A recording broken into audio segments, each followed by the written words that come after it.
Live. Welcome back, everybody, to Curse of Strahd by me, Mick. Um, Sean and Rip, can you guys do me a favor? Can you go to the Roll20 cog window, scroll down to my settings display name, and change your display Oh name yeah, yeah, to yeah. the kind of thing everyone else has got? Um, where we left off last time, you guys found yourself in Barovia after escaping from a drow prison. Um, actually, you guys don't know it's Barovia. It just happens to be on the back of the book, so I assume everyone knows it. Um, you guys find yourself in this strange, misty forest, unable to determine exactly where you are. You forge forward, trying to find any shred of civilization. You end up finding this house with two children outside who invite you in because they are, well, they don't invite you in so much as they're like, we are scared because there is monsters, our parents aren't home, there's monsters, help. Also, our little baby brother is upstairs. You guys, Downstairs. they said it was upstairs. Mm-hmm. Yeah. Though the Monster in the basement. Monster is the Baby upstairs. Right, okay. No, I'm with you. You guys came inside, found out that this whole place is haunted as all fuck. That's just the easiest way to describe The it. technical term. Yeah, that's right. One fucking. And throughout this, the fog, the thick, sort of almost choking fog, surrounded the house and made it almost impossible for you to leave. Though none of you have actually tried. You found the two children again, except that this time they were ghosts, and they had no idea that they had ever talked to you previously. They decided that they wanted to play with you, and you guys decided, no, we don't want to play with you. Well, eventually you said don't want to play with you.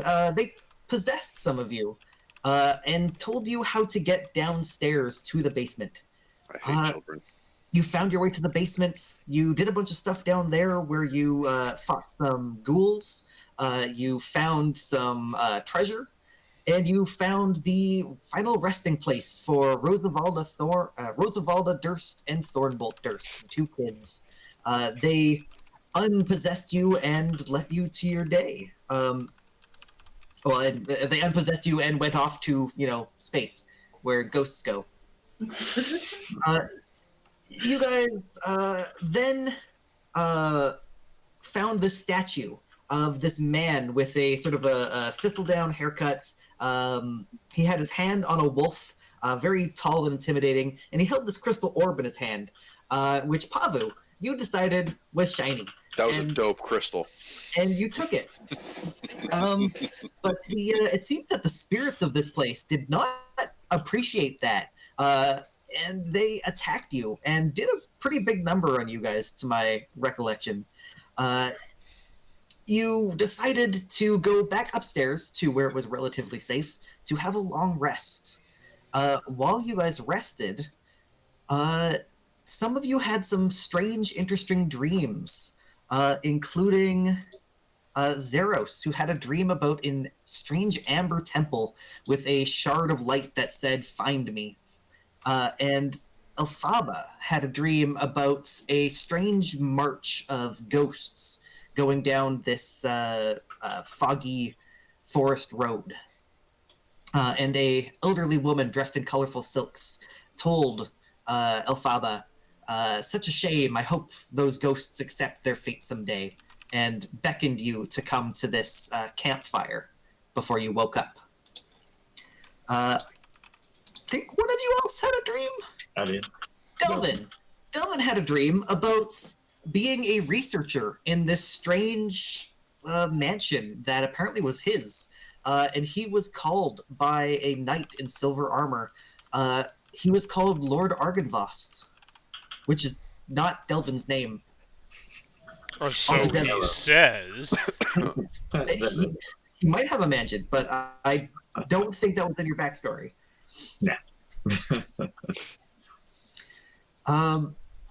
During the long rests, some of you have a chance to talk.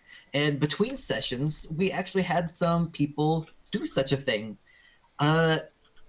Corvus and Zeros, would you guys like to sort of give us a Cliff's Notes? What are they called in America? Notes. Spark note. Spark Notes, yeah. Cliff Notes is right too. Yeah. Oh, do you? Okay, I thought maybe we have Close Notes and you guys have Cliff's Notes. In any case, do you guys want to tell us what you guys discussed throughout the night? Sure. As I awoke from my dream in a startled daze, I guess, I was kind of contemplating that the voice in my head was actually was possibly some kind of supernatural force, I guess. And looking around the room, I saw that there were other people that were having trouble sleeping, and others that were just blissfully sleeping away. Aside from Corvus, who was meditating, and so I decided to talk to Corvus and see if I could find some way of meditating or finding peace. And through our interaction, I was able to focus in again on that same dream and get a glimpse of something more and something true. And yeah, I found out that I also speak in my trances, in my meditation, and the words "find me" are really crucial to me. And I seem to have found a new ally in Corvus. And the power of friendship was born. The covenant of brotherhood was forged. Of fellowship. During that long rest, does anyone else want to talk or say anything, ask anybody any questions, discuss what the fuck is going on? I probably don't stop talking. Pavu sleeps. Whether it's anything of actual consequence is a different item altogether. Yeah, I'm gonna keep my dream to myself for the time being. Okay. Alphaba, do you tell anybody about your dream, or? No. Okay. I had a dream that I was in sun god, or I was a sun god in robes, and people were throwing pickles at me. Pickles? Am I the only one that has that dream? No, it's very common. Everyone's just like, oh yeah, the pickle dream, yeah, of course. That one again. So you guys wake up. You guys are fine. Zeros finds himself a little bit more. Or not Zeros. Who was it? One of you. Had a despair effect. That's Was Delvin.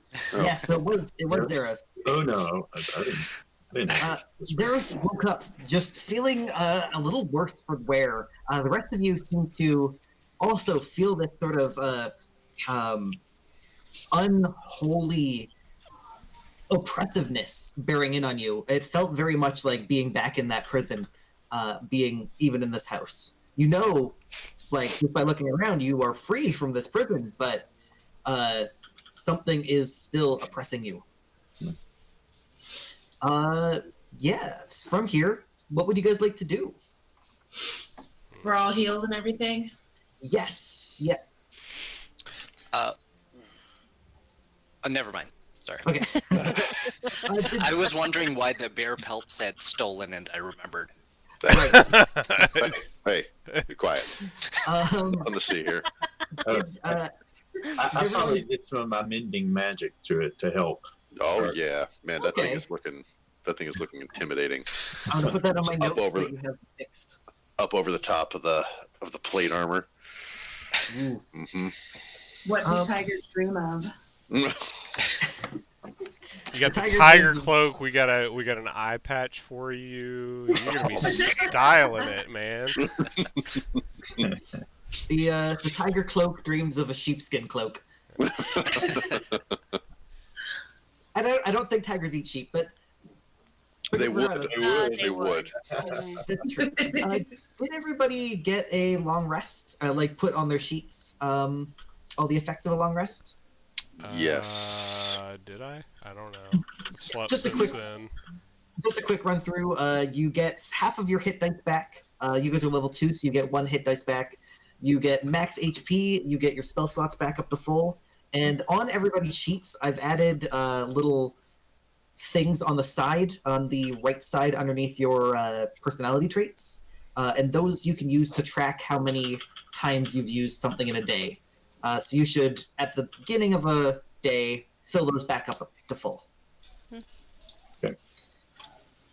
So I'm guessing you weren't able to fix the spell slot thing for my sheet. I was not. That is because warlocks are weird.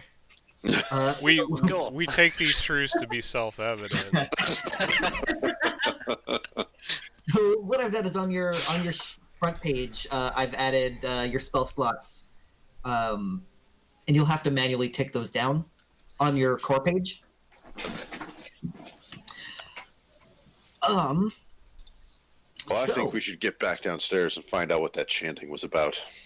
I don't like being in this house with enemies still nearby. Stop all that chanting, then. Uh, There's an ordinance yes. against such things. Oh, we left the dog downstairs. Oh, I forgot about the dog. The dog came up with you guys. I was very happy. I don't trust that dog neither. As an aside, Roll20 is having some issues with their dynamic lighting still, so I've had to change everything to standard fog of war, which is why you guys can see everything. Good, there's nothing behind us. And yeah, from here, what would you guys like to do? So did we Or I guess I should describe a bit more. You guys come back down to this downstairs. The chanting that was ever present yesterday has still been going. It looks like these monks or whatever do not sleep. They are just chanting, and you still can't get a sense of what they're saying. Though you do know that over in this direction, am I pinging on the right Yeah. side? Yeah. In that direction is where the sounds are coming from. can we see what's over here by Pavu? Yeah, for sure. Oh man, it's been a long time since I've used this. And also I don't believe we rifled the corpses last time, which I'm gonna do surreptitiously while everyone else is in another room. Oh yeah, the which corpses? Like the Were they ghouls or oh right, the ghouls that you fought in this like crossroads. yeah, in the here. hallways here. Oh, those. They only had robes. They weren't even wearing anything underneath the robes. They were just Pocketless robes. basically Terrible. you guys can go down the south of this room and find that Pavu's room and the other room connect. I will remove the blocking layer. This room here is it seems to be a lot nicer than all of the other sort of dining areas that you've seen. This one has a few standing silver candlestick things that are like 4 feet tall, like an improvised halberd almost. I need to actually open up my handout so I can see what I'm talking about. So there's there's a chandelier hanging above the table in this room. 2 high back chairs flank the table, which is an empty clay jug and 2 clay flagons atop it. They seem to, whatever was inside them has rotten away. The candles have also long since melted away, and there is one hallway leading to the west. Do we hear the chanting coming from the west, or is that still back to the northwest? Still back to the northwest. Well, we might as well look over here. Riven, where's your dog? When did it become my dog? Because I fed it? You fed it. It's your dog. Well, he can follow me then. So you enter into this room. Pavu, do you go first? Yes, I do. I'm gonna go look at that painting-ish thing. So this looks like a large, very well appointed bedroom. Very much similar to the master bedroom upstairs. Pavu, when you walk in here, you feel as just the slightest of air pressure changes, as if something sort of went thrum and like the walls went in just a tiny bit and then came back out. This room has a large wood frame bed, a rotten feather mattress. There's a wardrobe that is sort of cracked open. You can see several old robes in there. There is an open crate. That painting thing is actually a crate. It contains 30 torches and a leather sack. At the foot of the bed is a wooden footlocker. I'll check out the footlocker. Yeah, inside the footlocker is actually quite a few things. There is a small unlocked wooden coffer inside the footlocker, a chain shirt that is fairly nicely made with red cloth ties, a mess kit, a flasks of alchemist fire, a bullseye lantern, a set of thieves' tools, a book that has these sort of arcane sigils on it, and most interestingly, at the very bottom is a folded blue cloak which shimmers unnaturally. I'll take the cloak. I could possibly study that. I'll hand the book back to the spellcasters. So as you open this up, sorry, who was saying this? Who was doing this? I'm taking the cloak and I'm handing the book to either to Delvin and Elphaba to look over. Thank you, Riven. So as you do that, as you start rifling through this footlocker, all of you notice the sort of thrumming going from this room. Corvus is actually in another room, but can also hear the sound of scraping claws on rock. And Revan, as you pull up this spellbook, the walls directly behind you and to your side fall down and crash open. Oh, Okay. Ooh, hello. Oh no. Okay. Ooh. Oh my. Do you guys hear that scratching sound? Well, I do now. You see two elegantly dressed undead creatures with pale skin and long, sharp razor-like tongues. Oh, you had to touch the book. I can't help myself. And that means it is combat. Corvus, you are the first one to be able to react. All right. Well, I'm kind of far away though, aren't I? You are. And there's about 4 people in front of this hallway that would be difficult to get in. Each cube is 5 feet, though, right? Yeah. Okay. So I can move here because I'm pretty sure I have a range of 40 if I'm Yes. Your allies count as difficult terrain, which sort of double the cost of moving, but you'd be able to still be able to make it that far. Okay. So you probably push through everybody, leap over the bed, and see this ghast. What would you like to do? Punch him right in the face. This ghast is actually a female. You miss her completely. Anything else you'd like to do? move. No, I'll stay here. Thanks. All right, Delvin. I am not going to get close to those, so I'm actually going to try to move into this corner here. Okay. And- Normally you provoke, but Revan is giving you cover, so you don't provoke. Excellent. And then I'm going to ready my crossbow to see if I can get a good, clean shot. Maybe. Okay. On just sort of whichever one you have Yeah. hit without cover? Yeah. Perfect. Pavu. Can I get around that corner to strike the one in front of Corvus?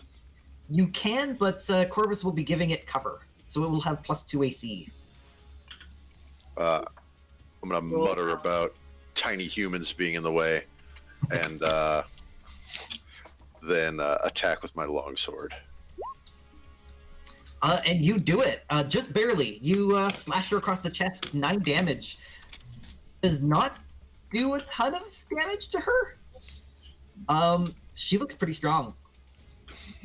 Oh, You've just compared to the wolves, you think that attack would have killed a wolf.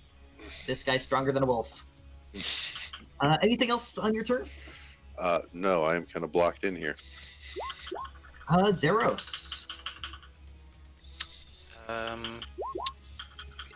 If I move over here, would I be able to attack the one right behind Ribbon? Yes, but Riven would give cover, so +2 AC. Okay.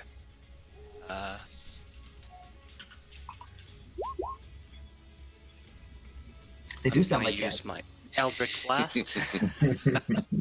Eldritch Blast is a ranged attack, so you'd have disadvantage if you were attacking this close. Oh, so if I was at my original spot, would I still be able to hit it, or no? Yeah. Oh yeah, absolutely. Okay. All right. Well, Yeah. I'll still stay back here, and I'll use my. Rewind time. Mulligans. Unfortunately, Oh. it's you just sort of scrape across the skin, leaving a little welt more than anything. Reven is just too close in the way, and it misses just barely. Anything else on your turn? No, I think that's it. All right, the dapperly dressed ghast, right above you, Reven, hisses and sort of. Oh, you know what I didn't realize? Any creature that starts its turn within 5 feet of a ghast must succeed on a Constitution saving throw. Oh. My turn's already passed. Okay, that's acceptable. The Leperghast is going to take its big claws and it's going to hiss and say, sort of in this sort of accented common, "Get away!" and slash at Reven's face, getting a 14 to hit. That really hurt my throat. I'm not going to do that again. I have a 14 armor class, so that probably hits. Yeah, that just barely hits. You take 6 slashing damage. Ouch. And Right. you think that it could have done a lot more than that. That it rolled really terribly. And I'd like you to make me a Constitution saving throw. Whoa. Alright. A 6. You notice, you sort of look down at the blood on your face and the blood on its claws and realize that there's something else dripping on its claws. And that is when your joints start to lock up. Oh boy. Oh no. You are paralyzed. Oh, no. Yay. And it tells me to get away, and yet it paralyzes me. What the hell? I'm getting mixed signals. I'm getting mixed signals here. Elphaba. Okay. If I move here, can I get at this dapper ghast? Yes. Dapper Okay. cast. Is that a thing now? It's dapper. Is it a dapper cat? If you drop down one, you'll be able to cast without disadvantage, though. Okay. And I should cast. It's getting very crowded in this room. Yeah. Heals. We have to stand on the bed. It's a party. And I'm gonna use firebolt. Absolutely. Yeah, you lob it over Reven's paralyzed body and smash it in the face. It takes 4 fire damage, but shugs it off. Ooh. Barely affected at all. Anything else you want to do on your turn? Yes. Can I use a bonus action to turn my sorcery points to a first level spell spot? Yes, absolutely. Perfect. I think it's a bonus action. If it says it's a bonus action, you can definitely do that.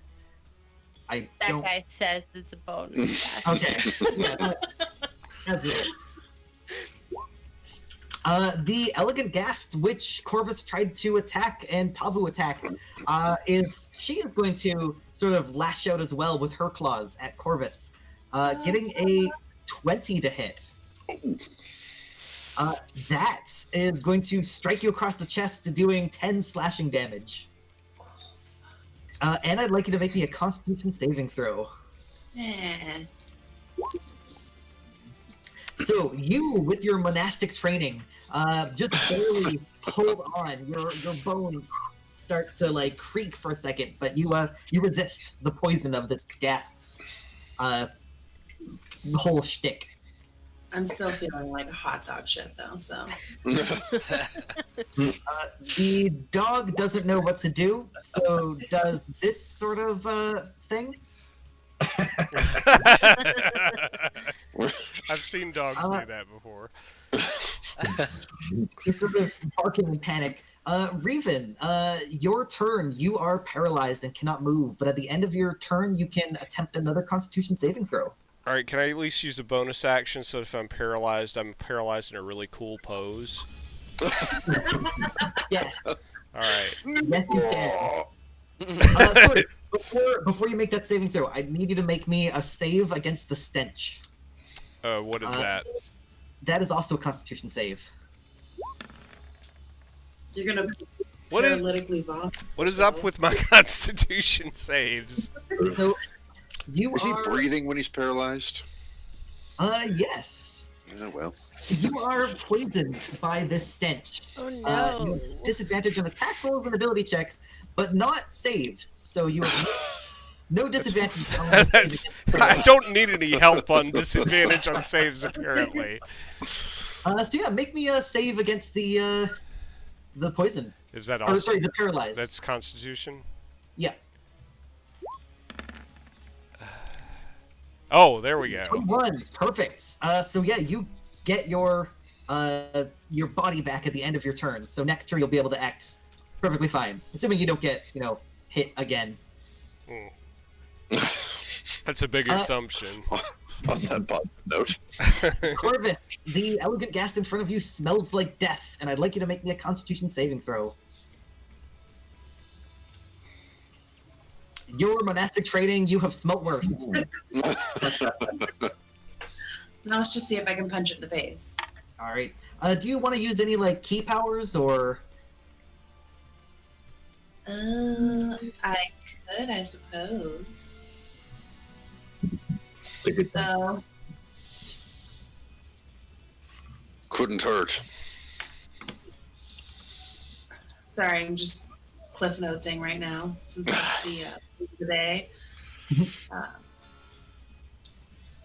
So, I want to do the flurry of blows one. Mhm. Yeah. So if you hover over it and click the little comic book speech bubble. So immediately after the attack action, you can spend a key point to make 2 unarmed strikes. Yeah, perfect. So make me, So make me an attack. Nice. Yes, 22 hits, sort of directly in the solar plexus, and you feel it crunch as if it is like soggy. It is still up, and you can make 2 unarmed attacks. 19 hits, 7 damage, and 22 hits, 7 damage. You Boom, just boom. Wow. Yeah. you think you have broken like 6 ribs of this creature. She hisses at you and doubles over in pain, her tongue lashing about. On your sheets, just make sure you mark down that you've used one of your key points. I put a little thing underneath your traits. But it says like 2 of 2 key. Yeah. Now can I move at all? Yeah. You'll take an attack of opportunity if you leave more than 5 feet away from it. Okay, I'm just gonna come right over here then. Yeah, that's perfect. Okay. Done. Delvin. Looks like Riven's kind of in a little bit of trouble, so I'm going to. I would nod if I weren't paralyzed. You're not paralyzed anymore. Stop being a Not weenie. paralyzed. Oh. That's true. Okay, then. I'll throw the crossbow into the bed and then cast a guiding bolt spell onto the ghast. The Reven's Ghast, or Yeah. Yes. Alright. Dapper Ghast. Okay. 13 does not hit. You sear a massive like chunk of holy light in the wall behind it. But unfortunately, Reven is giving it cover. Bummer. Anything else on your turn? No. Well, maybe pick my crossbow back up. I'll try that. Okay.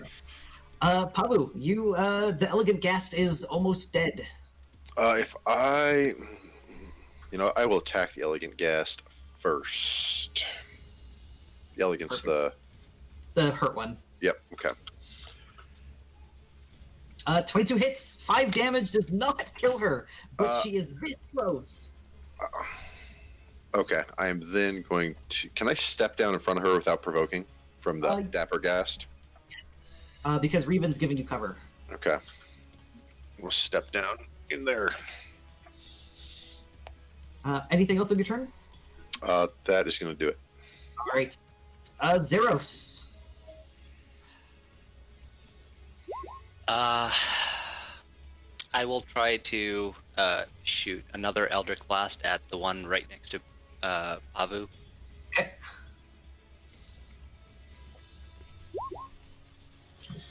Yes. Over Pavu's bald head, you just sort of... Pavu, you feel all of the little tiny hairs stick up as the Elegant Ghast just instigates in front of you. Pavu has no hair. Pavu is a real man. Hey now. Zeros, anything else on your turn? No, that's all. All right. The Dapper Ghast hisses out, visibly enraged, yelling out, "Elizabeth, no!" And turns to claw Reven again. No, it doesn't. I had nothing to do with it! What are you attacking me for? This time Sorry. it tries to- and it gets a 20 to hit on its bite. Oh, jeez. I haven't even taken an action yet. Oh, no. These razor-sharp teeth rip into your shoulder, and basically, like, they don't tear a chunk out, but they do fill your entire body with pain. So much pain that you take 12 piercing damage, and I down. believe you are down. Yeah, Oh no. I am down. Ouch. So Reven falls to the ground. The Jeez. Dapper Ghast just kind of takes your body and like flings it to the side. Oh my gosh. I didn't even get a single attack. No. I'm sorry. Hmm. Alfaba, the Dapper He's not Ghast. sorry. Oh, that Dapper Ghast. I am going to cast Chromatic Orb with fire. Reven's body does not give you cover anymore, so you can attack even better. Okay. Yeah, but I can still use that, right? Oh yeah, no. Okay. I'm saying you have a better chance of hitting. Sweet. This is a good thing. Yes, it is. This is for you, Reven. Yeah. Okay. Oh yeah. Why does Chromatic Orb not do an attack roll? Oh, I don't know. Because it just hits, obviously. I mean, Give me one Is it sec. save on their Now, is part? Chromatic Orb the one you have to pick an element for? Yeah, or I is- said fire. Okay, Yeah. I missed that. Sorry. Okay, I've set it up so it should do the attack. 10 does not hit. Bummer. Let me Sorry, fix Reven. 16 fire damage just burns another hole right where the guiding bolt hit. Your guiding bolt actually like helped target to the wall behind her. that's not good. That's true, because it does that. The Elegant Ghast is dead. The dog finds new shapes. Is the dog summoning something? Is he drawing a pentagram? The dog. What is it, boy? Something. Really is something. Revan, I'd like you to make me a death save. It's a Constitution save. No, it's on your character. Oh. There's, D20. next to your hit dice, there should be a death save button. Yeah, that's a failure. You guys see Revan get one step closer to death. Corvus. Sorry, there's a whole hallway in front of it. It's not a big deal. Corvus is going to go right here.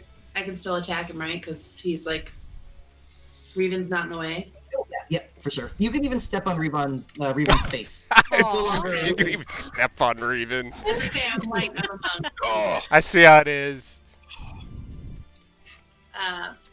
Then I am going to go ahead and use another one of my key points and do my 3 unarmored strikes if I can. Yeah, absolutely. Okay, so there's 1, First one misses. 2. 2 hits. So it's this one seems more dexterous than your last one. Only your second attack hits. I don't know how you are unarmed striking it, but you probably like knee it in the shins or something, and it, you hear another crack. Anything else you'd like to do in your turn? No, I'm good. I'll probably be joining the pile of bodies soon. So Delvin. I'm gonna crawl up onto the bed Okay. and reach down a hand and cast Cure Wounds onto Revan. Yeah, for sure. Okay. Revan, you gasp as you awaken with 5 hit points. Thank goodness. yay! It's something. So you are currently prone on the ground. I've moved you a square aside as you sort of roll to get yourself up. Anything else on your turn, Delvin? Do I lose sorry? that? Do I lose that failed death save ticker? Yes. Okay. Yeah. turns out you're only mostly dead. That's right. So I think, Delvin, you're done? Yes. All right. Pavu. Pavu's going to bump by Nope. Delvin on the bed, All mutter right. about humans getting in the way of the tank. Please tell me you bounced on the bed, that you did the, wee! You're really good. Make sure you don't hit your head. Yeah. Ow! Told your Mutter kids to again stop. about people getting in the way, and then attack. Told your kids to stop jumping on the bed. And an excellent You attack don't listen. as you slash probably like upwards a All right. big slice against its fashionable chest. It is just so dapper. It is very dapper. Zeros. I No, know my there's a voice- couple people in the way, but I'm gonna try to Eldritch Blast from here. Yeah, absolutely. No luck. No. Huh. We got the critical role cruise rolling luck. The dapper guest sort of hisses. Now that Corvus is next to him, he's actually a little bit pleased because he's like, "You'll pay for what you did to Elizabeth," and tries to claw you. Getting a 12 to hit. I think you're faster than that, Corvus. Yeah, Is it's that my true? armor class. Yep. 16. 16. Yeah, it's just swoops over your head. You're lucky you don't have hair. Elphaba. Okay. So there's people in the way, but I can still cast, correct? Yeah, cover just gives it +2 to its AC. Okay, So- I'm gonna use the firebolt.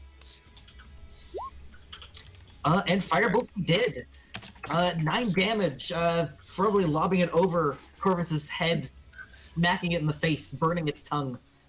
And it's like, no, I haven't had coffee in years.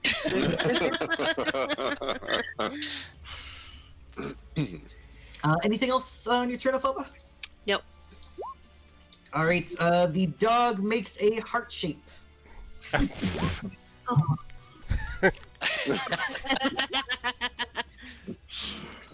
Raven, you can stand up as part of your move. It doesn't provoke or anything. It just takes half of your speed. Okay. Eventually, I'll get an action. It's your turn. You are. Oh! I get an action. I don't even know Yeah, what to do it's- now. You should run around and make a heart. Come jump on the bed. Whee! You know what? I'll try striking it with the new short sword that I picked up. The silver one. Silver sword. So, and 9 is not enough. bunch of suck. You're still feeling woozy. Don't hurt. Don't. My don't rolls tonight. They're acting But like as, they roll by the way, as my earlier. bonus action, well, Yes, this thing's pretty well damaged, right? it is. I'm not gonna waste bardic inspiration then. All right, Corvus. Okay. Just gonna try and punch it again, I guess. 12 does not hit. I think you've used all your key points. I have, so that's it. Delvin. I'm gonna attempt to shoot it with the crossbow. All right. You know, as you sort of bounce over top of the head. That's right. I'll bounce and I'll, shoot it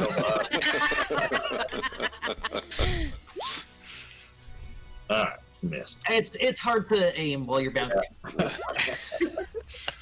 Pavu. Pavu is gonna try and lunge in with his long sword and gut this thing where it stands. All right. Good. And it's gonna critically fail not once but twice. 2 times. You Critically failed twice. gut the Nicely done. wall next to it.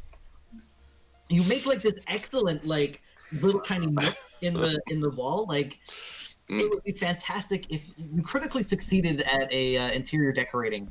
Nailed it. Zeros.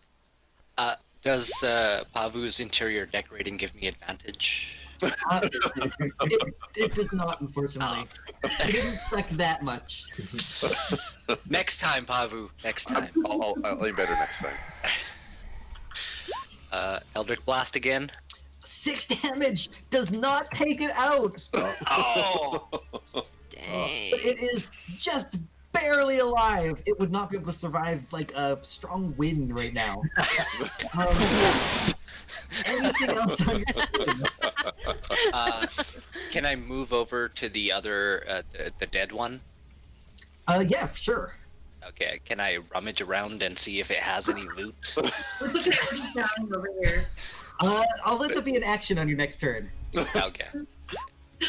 The Dappergast is going to make the possibly last attempt in his life to make a difference in the world. And is going to try and bite you, Corvus. Oh. 14 to hit. You dodge. Elphaba, are you gonna get the experience points for this? I hope so.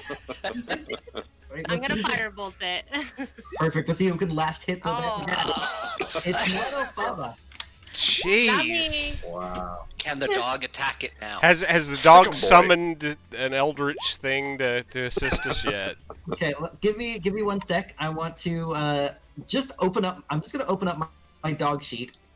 And let's see. If the dog was brave, it would have killed it. But the dog is not brave. But he's not, so he doesn't. Raven, Stabbing it with my short sword again. As soon as I find it. good luck. Yeah, it's not tonight. Oh, wow! Wow! Ooh. The ultimate revenge. You take In the it, face. Right. and as it collapses, the rest of the room falls silent. Finally. His And had to touch the book. you guys can look at their clothing, and you can see that they are wearing clothing very similar to the painting upstairs of Elizabeth and Gustav Durst. Do they have Uh, decent boots? Because I need boots. The boots themselves are well made. However, it seems like there's been a dead body standing in them for about 50 years. And so there's kind of a soup inside. Oh. Soup. Yum. Gas soup. Mmm. That's yummy. Yeah. Otherwise, Then unfortunately, on their bodies, other than their sort of tattered clothes, they're not carrying anything. But you have a chance to look at that footlocker again. Yeah, well, I'm taking the healing potion. At least one of them. Yes, so they are just basic potion of healing, but they give you 2d4 plus 4 hit points when you drink them. Who wants to take the potions? I'll hand the rest to the cleric. Okay, so Devlin carries the other 3. Okay. Yeah.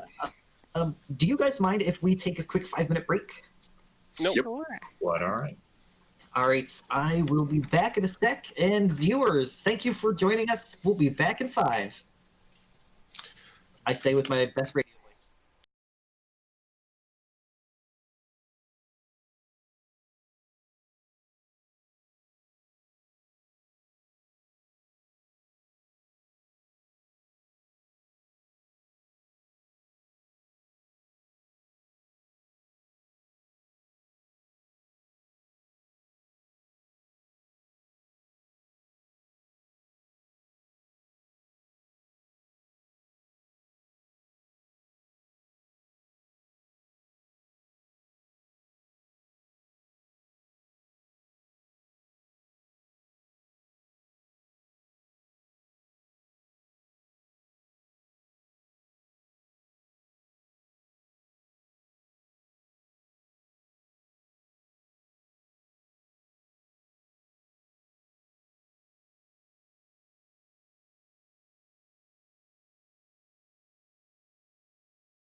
But he's so cute.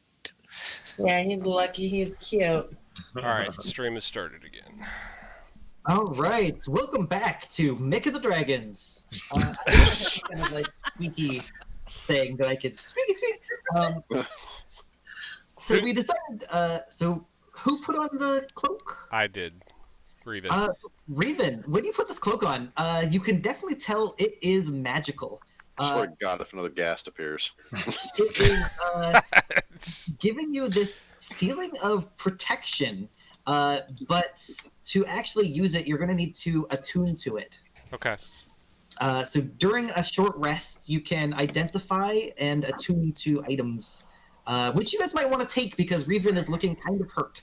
Yeah, I took the. And I guess I could do the short rest rather than taking the potion. So, and I could do Song of Rest during the short rest if I recall correctly, and that would also benefit me. Absolutely. 1 hit dice. Yeah. So yeah, you guys can spend as many hit dice as you'd like. While they're doing that, I'm going to look over the corpses of the ghasts. All right. So Katie heals 8 hit dice. Sean, you heal 7 hit points. And then I 1d6, so Song of Rest will. Yeah, and that 1d6 will affect everybody. I guess I just need to roll a separate 1d6. Clicking it does not seem to do anything. Oh yeah, no, it doesn't. I'm sorry. Yeah, in the. Well, okay, that's 1 hit point I didn't have. All right. So Katie, you heal an extra 1 hit point. Yay. So during that short rest, as you were healing up, you could also identify this cloak, and this cloak is a loquacious cloak of protection. Yay! It gives you +1 AC, +1 to your AC, saving throws, and charisma persuasion checks. Oh, that's useful. There you go. Haha. So if you God, don't mind, Neville never shut up. I'm going to take control of your sheet for Yeah, 1 sec. I'm feel just free. going to add that. Should have put that on sooner. Magic caster, global magic attack. Where is Need the those gas, not paging. and persuasion +1. All right. The other thing that you guys probably identify is looking through that spell book, which contains some spells, surprisingly. Which I need to find the spell page. Where is it? Why am I so bad at this? So it is a wizard spell book, but it contains spells that you guys might recognize. Disguise self, identify, mage armor, magic missile, protection from evil and good, dark vision, hold person, invisibility, magic weapon. None of you are wizards, so the spellbook's not that useful, but it does have some rare spells in it. Rare spells are a house rule that I've described to you guys, but I'll describe to the chat. It's what I'm doing. It's certain spells that you might find that are specific to this region or to, they're not spells that you can normally get. You've never seen these forms of magic before, but they are the Bewitch spell, which is a bard and wizard spell, the Enhance Oration spell, which is bard, cleric, and wizard, and the Necrotic Feast spell, which is for clerics and wizards. Well, I can use the bard ones, obviously. Yeah, so if you guys spend some time during a short rest, or during a long rest, rather, you can add those spells to your spell list, which means that when you level up, you can choose those spells. Enhance Oration. So, Am I right the... now... Sorry? We don't have a... The cleric can use... Yeah, I could use the These. necrotic feast. The Bewitch I can definitely use. That is actually thematically along with the other stuff, so I wouldn't mind memorizing that one. You said it takes a long rest for that, or a short rest? It takes a long rest, and it just adds to your spell list. Mhm. So as a bard, you can only take it when you level up. Yep. So let's say first level. Yeah. So Uh, it's not something that'll help you until you guys get to the 3rd level. Right. Though the cleric can add those directly to their sheet because clerics get cleric Very stuff. spells. Yeah. so should I go ahead and add that at least to the sheet, but not use it? How do you want me to do that? In the journal, or like in the journal tab in Roll20, I have a list of spells now. Okay.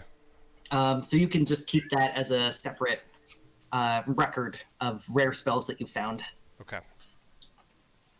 Anything on those ghasts while everybody else was looking at stuff and things? No, unfortunately. Any sort of insignia or emblems on their clothing? Yes, they definitely have, like, the man has cufflinks that have windmill motifs, and the woman has a small broken chain necklace that has a windmill on it. I will take the cufflinks. They look nice. They're They'll dapper. go with the rest of my ensemble. Tiger skin cloak and And how else will it attach to my armor? I need something to attach it.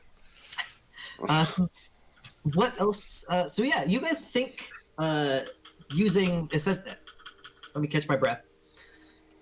You guys have been through this floor, and Corvus is very perceptive and hasn't noticed any other sort of hallways or secrets on this floor. It seems like the only way you can go is down. Is there anything you guys would like to do before that? I'd like to look under the chest and under the box. Yes, searching around the room, you don't see anything but dust. Oh. And what was in the wardrobe? In the wardrobe, there were about 12 black cloaks, very similar to the ones upstairs. But these ones you notice, are caked in blood. Very, very old blood, and it's hard to see because they're black cloaks. But that's probably why they, chose those. I'm gonna suggest we go down the stairs, and I will go first. Okay, I'm going to pop you guys onto the party token. Can we look right here before we go too far? I just want to make sure that there's nothing in this hallway where we found the trap. Yes, yeah. Looking down the hallway, it looks like there's no footprints leading through this hallway. Probably people avoiding the trap, and there's no other sort of secrets or dangers to be found. Just, a covered pit. Very good. Are we ready? I suppose so. Yes. So Pavu, you head downwards to the next floor. The staircase leads down another 20 feet, and then takes a sharp turn to the right. Any light? No, it is pitch black. Tofaba. You have 3 snaps up. Snap my magic gloves. Let there be light. As you're heading down, you can discern the voices now. The voices that are chanting are saying, "He is ancient. He is the land." Through the light of Elthaba's snappy gloves, you see a room. A very large reliquary room is the best way I can describe it, because that is what it is titled in the book. Yeah. The ghostly chant emanates, fills this room, and there's about, I'm going to quickly count, I am really bad at counting, 13 alcoves in this room that contain a number of these small, strange relics. They include things like a small mummified yellow hand that you recognize as a goblin's hand on a loop of rope. There's a knife carved from human bone, an aspergillium carved from bone, a bag full of bat guano, and a hag's severed finger. Don't touch anything, Yeah, please. I agree. I would suggest not touching. Severe This- monkey paw vibe. This room smells kind of terrible.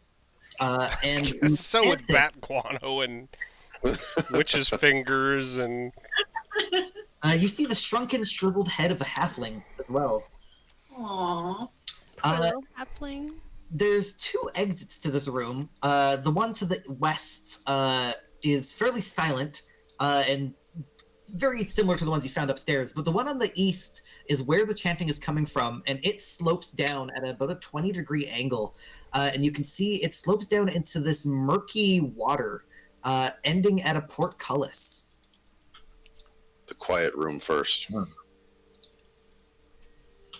As you go through this tight hallway, who is going in what order? Like Pavu's first? I'll go second. I'm staying third. outside and watching the other door. Okay. That's perfect. Get the person with perception to Stay outside. stay outside. I'm perceptive. I'm all right. You sneak down and around, and you see that there is a wall of sort of a hallway full of alcoves. It looks like a prison. Most of the shackles are empty, but at the very end of this hallway, there is one set of shackles that has a human skeleton clad in a tattered black robe. I assume you guys are all still at the head of this prison. Well, or further down. You assume incorrectly, sir. I'm standing by the skeleton. So yeah, Pavo, do you go investigate the skeleton? I'm going to look at it closely before I approach it, but You don't notice anything. Like, it definitely doesn't look like it's moving. You notice that some of the leg bones have detached entirely. If it was one of those animated types of skeletons, it probably wouldn't be able to walk. all right. I'm going to go kick it. You go up, you kick it, and a gold ring bounces out of the pocket and sort of rolls into the corner of the corner. It's shiny. I like it. I'm going to bend down and pick it up. It does not feel magical anyway. It feels like treasure to you. This may be cursed. I'll examine it later. And I'm gonna pocket it. Does it have any kind of insignia on it? No, it is just plain. Just a plain gold band. I'm then gonna finish rifling the corpse now that he's been fully kicked. Okay. Katie or Corvus, do you also head down this hallway? Or do you stay where you're at? Well, no, I was going to say I haven't noticed anything. That's right. Yeah, the Okay. chanting doesn't seem to change at all. Yeah, I'll come right here. Well, I don't know how to. If you click and hold in a spot. Okay, not there. This. Okay. Just so I can kind of, I don't know, hear both alleys, I guess. Yeah, you guys, you don't hear anything, don't see anything of interest down at that end of the hallway. I'd like to do a thorough search of the room. Yeah, for sure. Pavu's perception's pretty good, but you don't find anything of interest. I don't relish getting wet, but unfortunately, I think we're gonna have to. It's a strange place. Strange We- would be a mild term, I believe. Shall we at least look at the Ancient. He reliquary? is the land. He is ancient. He is the land. Sorry, continue. He seems adding- like a great guy. We should go meet him.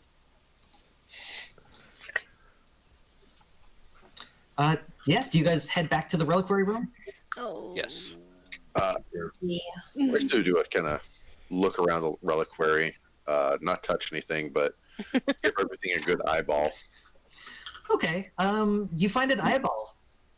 It's it's about an 8-inch diameter varnished orb, and you recognize it as a monster's eye. It's varnished. Yeah. Okay. Mm, Interesting. It is shiny. Is it like a beholder's eye? I mean, 8 inches is pretty big. What is a Nothic? A what? Oh, that's what a Nothic is. Give me 1 sec. I will post a link in the chat of what a Nothic looks like. I've heard of a Nothic. So in the chat, that's what it. Oh. Oh, Yo. Oh, wow. that is a Okay. big eye. That eyeball is what's varnished and sitting there. I'm gonna tap my lip and say I'm gonna come back for that.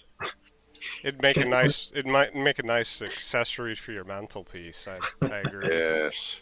I It's can I do It's ready to go. The Religion problem check. is, like, wherever you go in the room, it's going to be staring at you.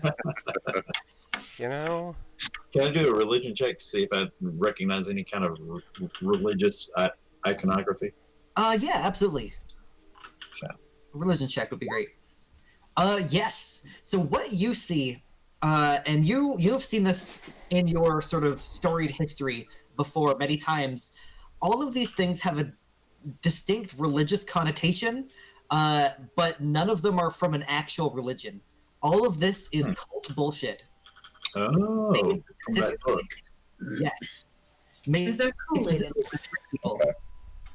You think that if you filled up or if you like flipped over the eyeball, it would be a Kool-Aid mug. We're going to find out these guys are just LARPers, right? That's what we're going to find out. More or less. Does anyone have any magic to deal with this water? We could probably go gather a lot of towels. There's cloaks everywhere. There are cloaks everywhere. You could sop it up. Can we tell how deep the water goes? It gets about 2 feet. Hmm. It's pretty murky, but you can just barely see the floor. Can Uh, we do the rope test to make sure there's no acid in there? Do the Mm. witch test? Sorry.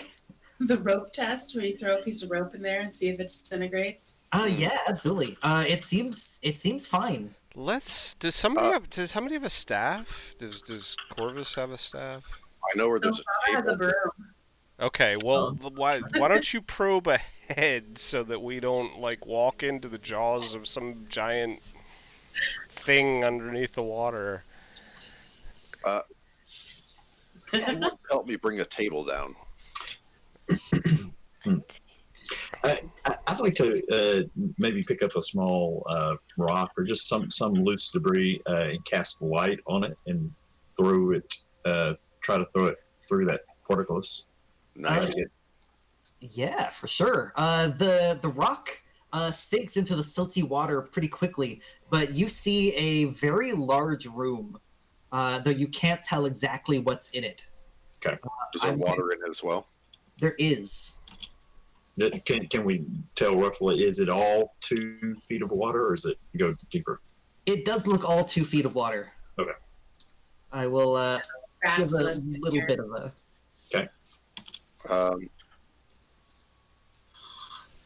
I think we should go get a table. I'll have to bring the table down. I'd like to stay out of the water. Are we gonna, like, raft our way into this? They're big tables. We'll set it down. We'll climb on it. I'll lift the portcullis. Yeah, you absolutely can get a table. Give me 1 sec, because I've got a measuring tape. I want to know how this figures in. What are you measuring? Mid-size? Is 2'3". Oh. Oh, So the table that you got. are you sitting in a pool right now? You just lean over. He's really role playing. I don't have a chair. I just use a kiddie pool. Okay. He started to Sweet. sync up well before we started the game. Uh-huh. I like this. I like it. Let's go get 2 I tables. run the long con, guys. Yeah, you can actually get some tables. I won't, role play bringing the tokens around, but you can get up, get the tables, bring them down, and slide them gently down the ramp into the water. They give you, a good 3 inches above the water, and this is certainly enough that most of you could stand on it. Except Pavu. Does he weigh like a Pavu's, metric ton? Pavu's going to climb onto the first stable and try and lift the portcullis. Yeah. The portcullis. You'd have to make me a strength check. I'll. Oh well, he doesn't need it. Probably. I was No. gonna give him assistance, but No. It is full. It is locked. mm. But being this close to the portcullis, you can see the rest of the room in its full glory. Mm. Oh, interesting. The chanting stops as you peer into this 40-foot square room. The smooth masonry walls provide excellent acoustics. Featureless stone pillars support the ceiling, and a breach in the southern wall leads to a dark cave heaped with refuse. Murky water covers most of the floor, and stairs lead up to dry stone ledges that hug the walls. In the middle of the room, more stairs rise to form an octagonal dais that rises above the water. Rusty chains with shackles dangle from the ceiling directly above a stone altar mounted on the dais. The altar is carved with hideous depictions of grasping ghouls and is stained with dry blood. My new summer home. I'm gonna go look at the artifacts more closely and see if anything looks like a key. Yeah. I'd like to examine the portcullis. How wide are the bars? The bars are about like head width for you. I'm going to hold on. I have rope in my bag, right? Yeah, and you can see that there is a embedded in the northern wall a wooden wheel just around this corner. Do I have rope? I could have sworn I had some rope. Like on the other side of the portcullis, or on? Yeah, the right first here. Yeah, right here. Oh, I didn't scroll down. That makes a whole lot more sense now. I'm really sorry that I've been. I hope the stream has been okay. Anybody got rope? I do not. No. Corvus, you look around these things. Do you pick up and like inspect them? Sorry, was it Corvus who said that, or was it Elphaba? Yeah, that was me. Okay. Is there anything key-like? You do see a desiccated frog lashed to a stick. That is the closest thing to a key. I guess sounds I inspect that further. Sounds entirely unlike a key. Make me a Arcana check. Okay. I don't have any bonuses. Boom! So Oh, you shit. think that this looks. Give me one sec. Copy image address. Oh nope! Don't click that X. It didn't work. Click the X. Man, I want to click the X so I badly. did too. Now I can't resist If it. you click the X, it will take you out of Roll20. Oh no. Forever. So it looks like this. Oh, Your Arcana check makes you think it is a wand of polymorph. Ooh. Oh my. I think I found something. How does thematically how does the frog fit in with the wand of polymorph? You can fit through the bars when you're a frog and Uh, swim underwater when you're a frog. So does it only turn you into a frog? Because that would be a really limited wand of polymorph. It's the arcane. Corvus knows all about this because apparently he used a polymorph wand. It's part of the magic. It's the frog is more of a symbolic thing that connects the arcane energies into the stick. I gotta say, wands in Harry Potter are way cooler. And they don't have dead frogs attached to them. You've never tried it, okay? You've never No, tried. not until you try. Oh, Who well, the she's heck doing that. I'm gonna makes try this and thing? tie a loop in the black cloak I'm carrying, and see if I can swing it around and onto one of the poles on this. Yeah, that guy. Yeah, absolutely. Make me a dexterity check. Acrobatics, if you have it. Yeah. Perfect. It takes you a couple times, but you get it looped around. Okay, I'm gonna wrap the end around my arm, make sure I got a good strong grip on it, and slowly try and pull. It is difficult just because of the way that you're sort of like the leverage is difficult to pull, but you can do it. It seems like by twisting this, you unlock whatever mechanism is holding it down, and at the very least, it lets you lift the portcullis by So I can. hand. All right, I will lift it by hand and ask Riven and Delvin if they can maneuver the other table into this space, so we can stay out of this damn water. I can do that. I will hold the portcullis as they attempt this maneuver of shenaniganry. I like Yeah, I'll say shenaniganry. that it takes you guys a couple seconds, but or a couple minutes, but you're able to shove this table, inching the two tables forward to fully get it out. The portcullis itself seems to have a counterweight, so it will stay up on its own. For the record, I want an ability that is maneuver of shenaniganry. I don't even care what it does. I just want it. I cast shenanigans. Roll me a shenaniganry roll. I'll edit the character sheet to add that as a skill. I just want to be able to roll it. It doesn't even have to do anything. I'll set that up as an attack, actually. I can do that. So yeah, who is on which table? I am. At what point have we just laid the other table? I'll say that whatever you're trying to do, you can successfully do. Because I don't know what it is. I'm trying to rule the world, so I like this. Pinky in the brain style. Yeah. That's right. I'm just trying to stay out of the water. Okay. Does anyone want to make me a survival check? I would love to. You think the water is perfectly safe. Oh. At least as far as it being potable. It's probably not safe to drink. Actually, that's what potable means. It's not safe to drink. Whoops, daisies. Too late. looking at the silt at the bottom and looking at the legs of this, it doesn't look like it's going to be dangerous water. It is completely still, other than the tables.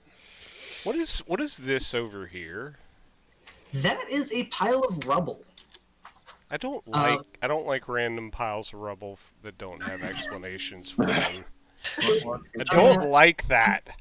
It's a mixture of, well, actually, now that you're in this room, you can look closer. It looks like a pile of dirt, rock, some bones of both humans and animals, and strange just pieces of furniture. Like it's a trash heap. All the other tables okay. brought down here. Yeah, it's from tables of adventurers past. We're in good company. So yeah, do you want to try and maneuver this table that you're on anywhere particular in the room? Like, you can definitely get it here and then climb onto the sides of this room. I'd like to climb onto the sides. Yeah. Yeah, absolutely. Yeah, that makes sense. Although we should explore the dais as well. We should be able to jump to it. How high is the ceiling here? The ceiling is about 16 feet high, which is 11 feet above the dais and the ledges. I'll just walk through the water and walk up there. Yeah, you walk up onto the dais. Yeah. Yeah. Cool humans. Yeah, I'm gonna look. So we should put a table, nearby the dais, so that well, maybe right here, so that if we need to bail onto it, we can and get to But then the table's going to get in the way. Huh? The table will get in the way if we're actually trying to run, though. I'd like to break out of the I'd like to break out of the party bubble because I'm not associated with these knuckleheads Well, what I walking was through the water. what I was thinking is if we put one here and like one here, if we had to cross and get up to the ledge without getting in the water, we could basically make the jump. That's just our only exit. I'm happy to help you daisy chain the tables. I took the wand, by the way. Okay, perfect. And It's slimy in your grip. So there's two tables. I want to investigate the dice. Yeah. So, where is everyone else? I'll go up with Delvin onto the dais. All I right, am where I am. Corvus, Elphaba, Zeros. I'll let you guys move your tokens wherever you'd like. Okay. Pavu, as Delvin and Revan are getting over there, you notice something actually. About 5 feet above. Not move. You can't move. No. Try again. No. Can you? It's because Oh, there's a I got blocking it. layer. Yeah, you have to. She doesn't want to move. There's blocking layers in between. You have to Gotcha. go. Yeah, you have to like go down the canal. There you go. Okay, got it. On the same page now. So Pavu, 5 feet above the floor that you're at, so like at head level, there's a small door about 2 feet by 2 feet, a little panel in the stone that looks like it has sort of very tiny hinges. You think you have found a secret door. Can I tell whether the hinges open? Does the door open into the room or into the secret passage? Into the room. Actually, sorry, it looks like it doesn't have hinges as much as it's removable. Like it's a grate almost. Can I see through it, or is it like sewer grate? It's you can't see through it because it's sort of like stone flush against the rest of the stone. It looks like on the other side there is some clay sort of caked on, but you think you could easily, push it open. Before you do that, before you get a chance to, Delvin steps on top of the dais. Oh no. The chanting rises once more as 13 dark apparitions appear on the ledges overlooking the room. Each one, What ledge is overlooking the room? the ones you're standing on. There Each was of them- 13 bloody robes, wasn't there? No. Or I'm There thinking were, Yeah, 13. There's 13. 13 alcoves. Well, each of these apparitions resembles a black-robed figure holding a torch, but the torch's fire is black and seems to draw light into it. Where you'd expect to see faces are voids. They do not appear to look at anyone except for Delvin. They chant over and over, "One must Delvin. die! One must die! One must die!" Delvin, I'd like you to make me a religion It check. is you. All right. It is you. Your religious sort of feelings about this area is that whatever these figments are, they're not creatures, but they are a very powerful force. And your sort of just like religious insight is that you have enacted a ritual. You've begun a ritual that needs to either complete or be broken. And if it breaks, something bad will happen. Sacrifice the dog. You must sacrifice something. Yes. Creature must die on this altar. mm. The dog curls up in the corner. Tail underneath him. Don't kill the dog. No, but for real, it's Thrown killed it off. attached to it. I'm afraid Feel that something. Yeah, must be sacrificed upon this altar. So Yeah, kill you one of the feel- robed guys. I mean, they're not. They're just Are they being corporeal? jerks. I mean, They're not corporeal.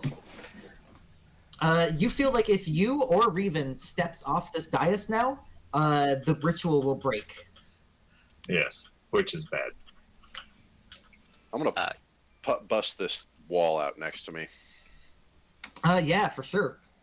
You crash it open, and it's a 2 foot 2 by 2 foot hole leading into the prison.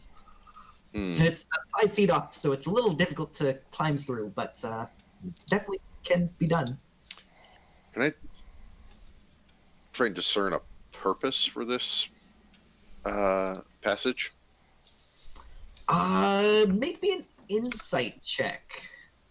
Well, those are stuff that I'm supposed to roll, but this is fine. 16 tells you that you think that it might just be like an emergency exit more than anything. I'm gonna call the attention of the rest of the group to the hole I've just created and say, when shit goes bad, we have another way out, folks. Oh yeah, I got to put dramatic music on.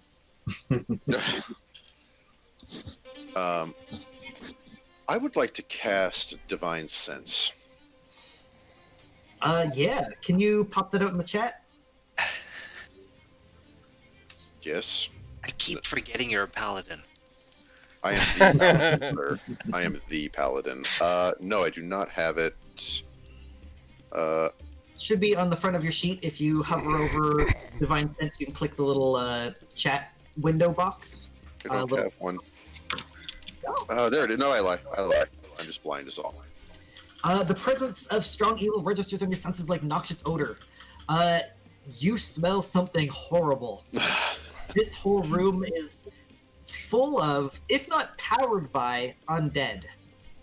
Is there any that have a physical but possibly not visible presence in the room? The ghosts, the apparitions do not. They seem to be more figments than anything, but everything seems to focus itself on this altar. And in particular, there seems to be tendrils of darkness that sort of shred around this room and coalesce next to the pile of refuse.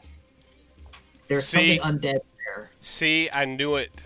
I knew it. There's something in the pile. There's something in the pile of refuse. We should check it out. Hold on a minute. I may have a spell for this. Chanting continues. One must die. One must die. Yeah, we're working on it. Shut the hell up. Shut the hell up. Don't fucking move. Don't fucking move. I'm gonna surreptitiously motion. I'm gonna try and get Corvus's attention. Get the dog. Okay, I'm gonna cast Fairy Fire, I think, on, let's see, each square is what, 10 feet? 5 feet. 5 feet? Yeah, it's within range. So I'll cast Fairy Fire on that pile. Let's see. Each object in the room is outlined in blue, green, or violet light, which is your choice. What color would you like? Blue. Blue.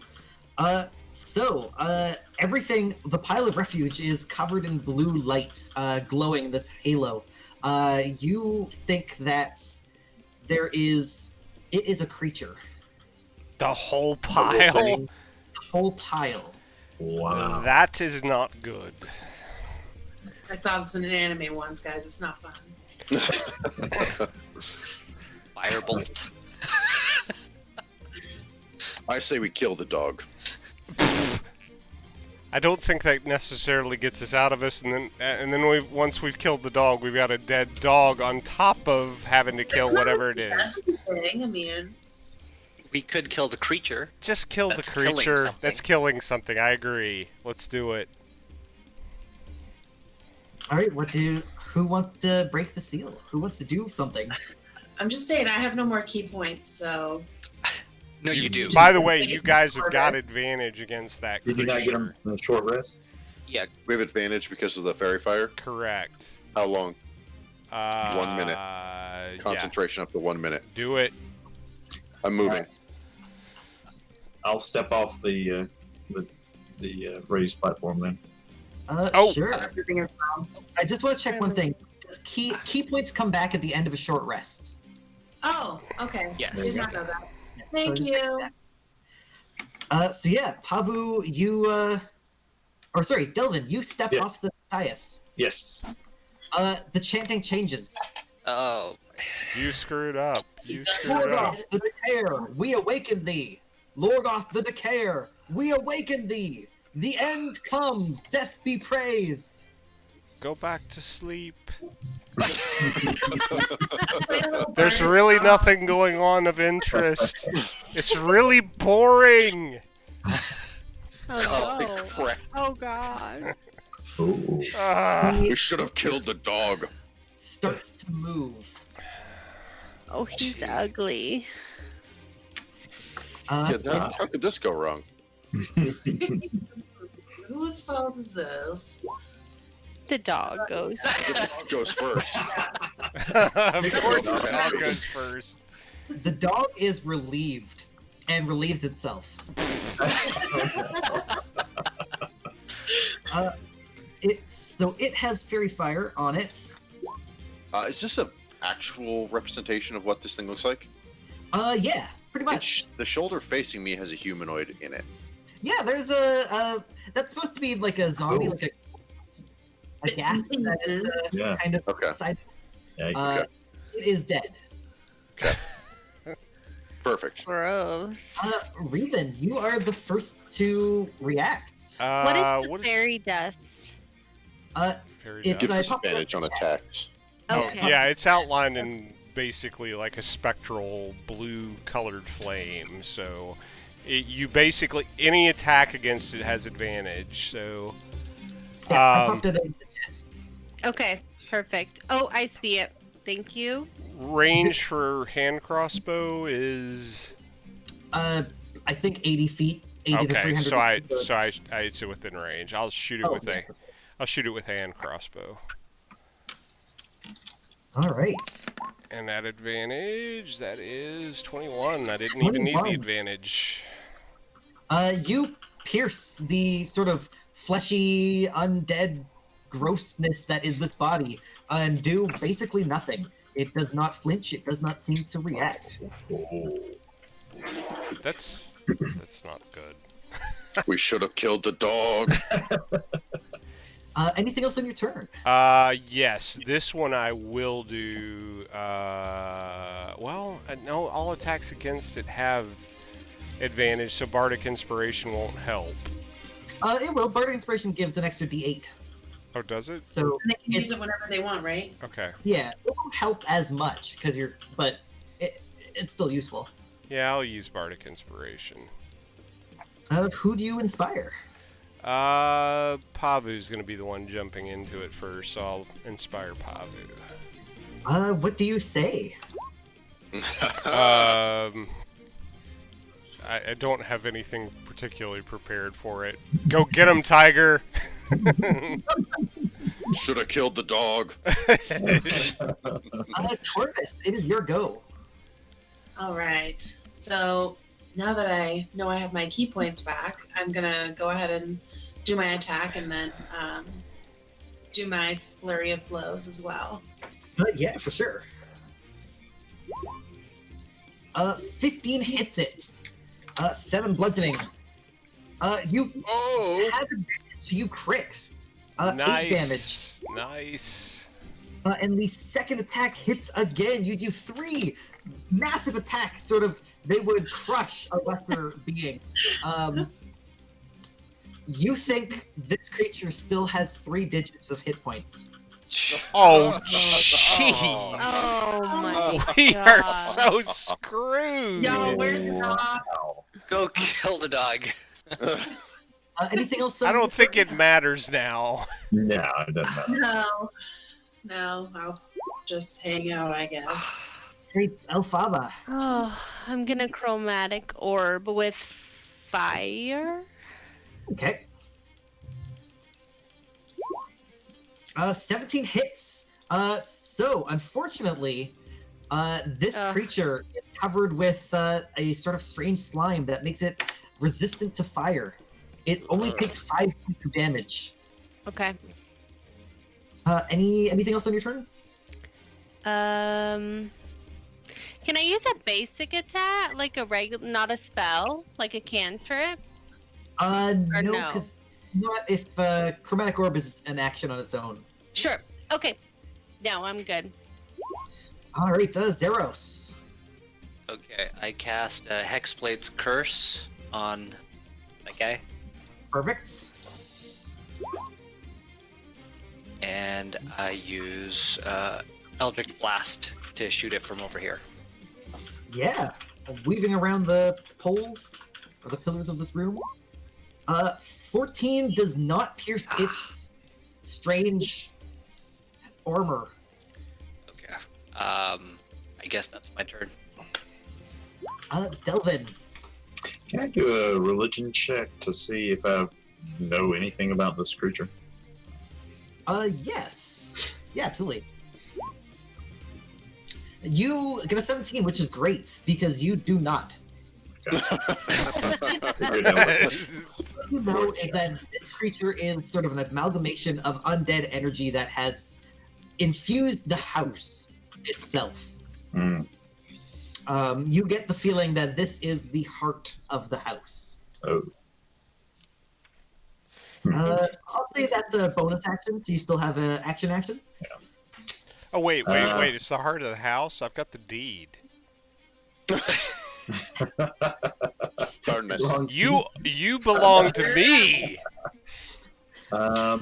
You look at the deed and it says you only own like 6 feet below the house. Damn it! I hate those clauses. Damn mineral rights. Wow. Yeah, I'm going to be totally useless. Hmm.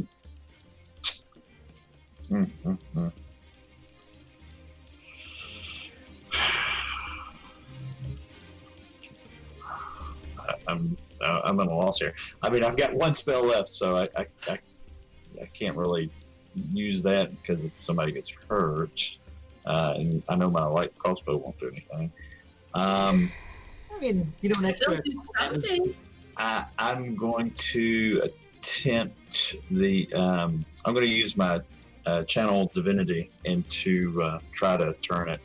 See if Yeah, that's sure. effective. Can you click the little check? Yeah. Undead wisdom saving throw. Yeah. All right. Let's see. It gets a 17. Okay, that's fine then. It is not turned. Yeah. That was an action. Yeah. Pavu, you have inspiration. Bardic inspiration. I'm going to do several things this turn, and all of them are going to be awesome. The Excellent. first one is cast a bonus action to cast Compelled Duel. Excellent. I will point at Lorghoff and say, "You will come to me." It gets a 16 on its wisdom save. It clearly fails. Bugger. What is? I suppose that really does pass, doesn't it?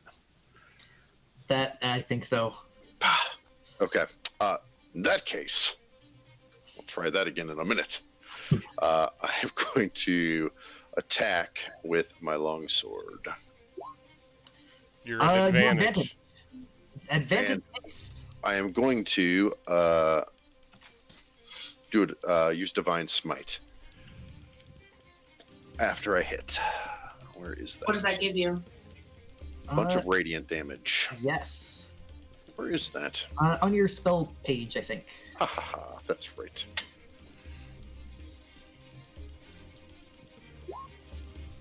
So you hit 5 slashing damage and then an additional 18 radiant damage, blowing a sizable hole in this creature's carapace, searing with radiant energy. It is still not bloodied.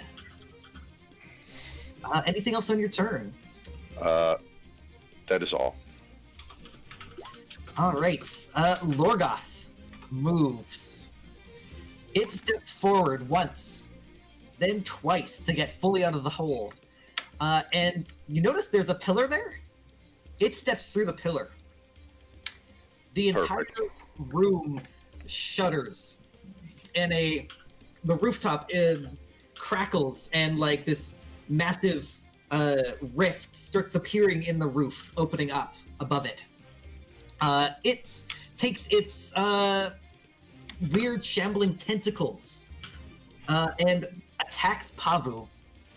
Pavu is not. Babu's here. He's Babu is always present. Gets a 21 to hit. Oh, jeez. Oh gosh. I am wearing full plate and my shield. Does that leave me? What's that my AC at? Is that 20? Is that 20 representative of full plate and shield? Good question. I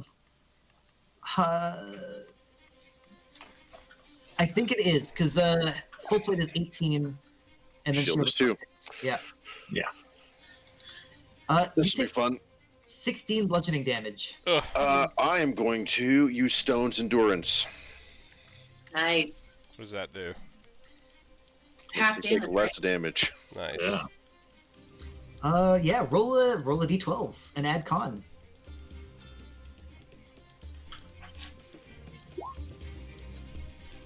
So yeah, you take I think 9 less damage. Con is 2, so 8 less damage. So yeah, you take 8 bludgeoning after that. Nice. It then makes its second attack.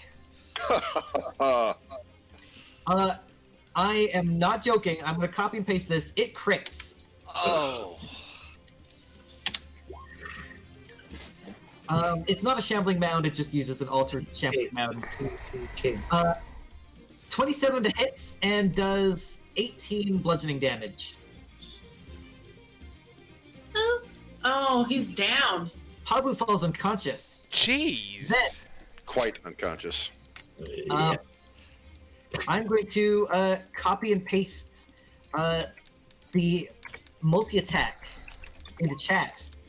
Lorgoth makes 2 slam attacks. If both attacks hit a medium or smaller target, it is grappled, and the shambling mound uses engulf I count as a one size larger creature. for pulling and pushing. Is that all? I think so. Not for being eaten by creatures. Determine Cassidy, lead, Dragon Lift.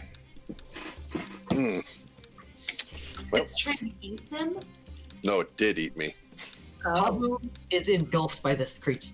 Oh no. Pavu's gonna go get another beverage on that note. The dog freaks the fuck out and starts to run. Using Somebody get that fucking dog. it uses the conveniently placed to get off. The shit self action and runs away. It runs. The rift on the ceiling begins to open further, and you guys think this room is going to collapse within a matter of minutes.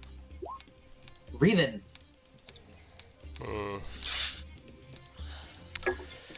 I think I'm gonna cast Bane on. Yeah, absolutely.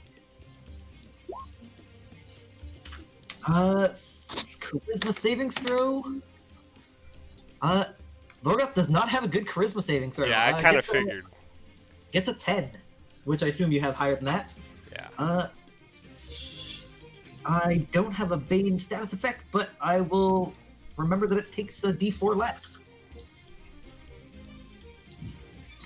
Anything else on your turn? I think I'll go ahead and use Bardic Inspiration on Corvus, I guess. Okay. And that's Corvus' turn. Yeah, my character sheet's acting all funny right now. There we go. So yeah, I'm gonna go ahead and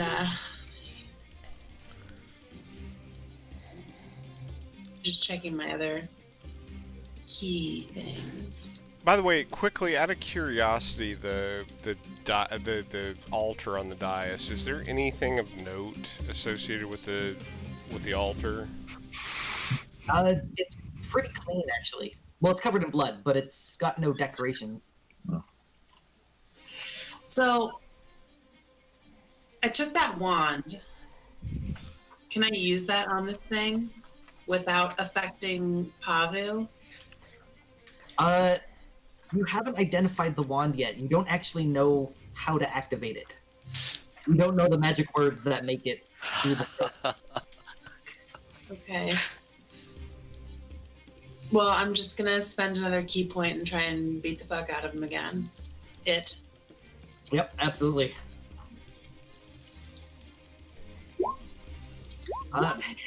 Hits. That gives you a good 15 damage on it, and it is starting to look beaten up.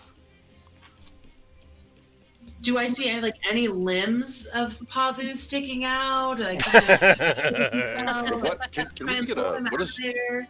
what does engulf to do exactly? I can't find reference to it. A leg or something? While engulfed, you're blind, restrained, and unable to breathe, and must succeed on a Constitution saving throw at the start of each of your turn, or you take bludgeoning digestive damage. Ooh. Can you take a saving throw while you're unconscious? Yes, yeah, I would say it's sort of your body's natural strength. Perfect. I'm gonna So- scream. He's gonna give you heartburn. I promise. Elphaba. Okay. I'm gonna use poison spray. Yeah, absolutely.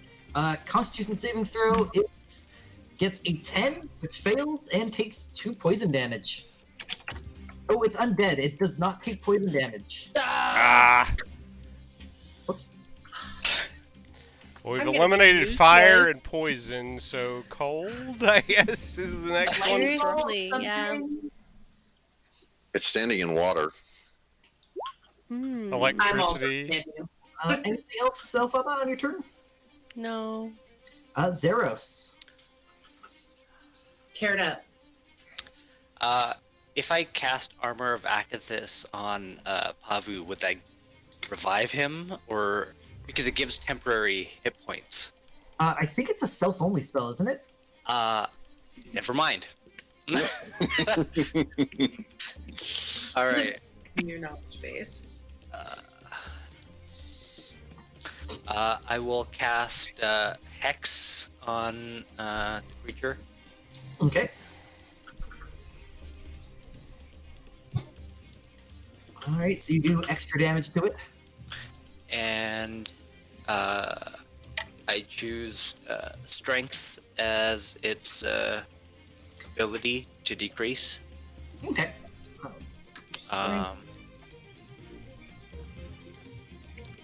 And I'll try to Eldritch Blast it from her again. Yep, sure, absolutely. Yes, you hit. So 13 force damage plus a d6 from Hex, plus I think a d8 from your Hexblade's Curse.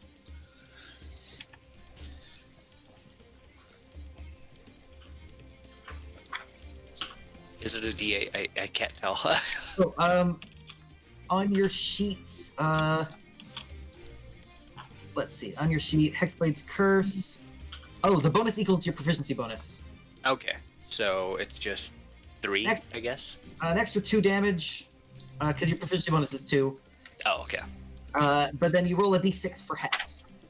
Okay.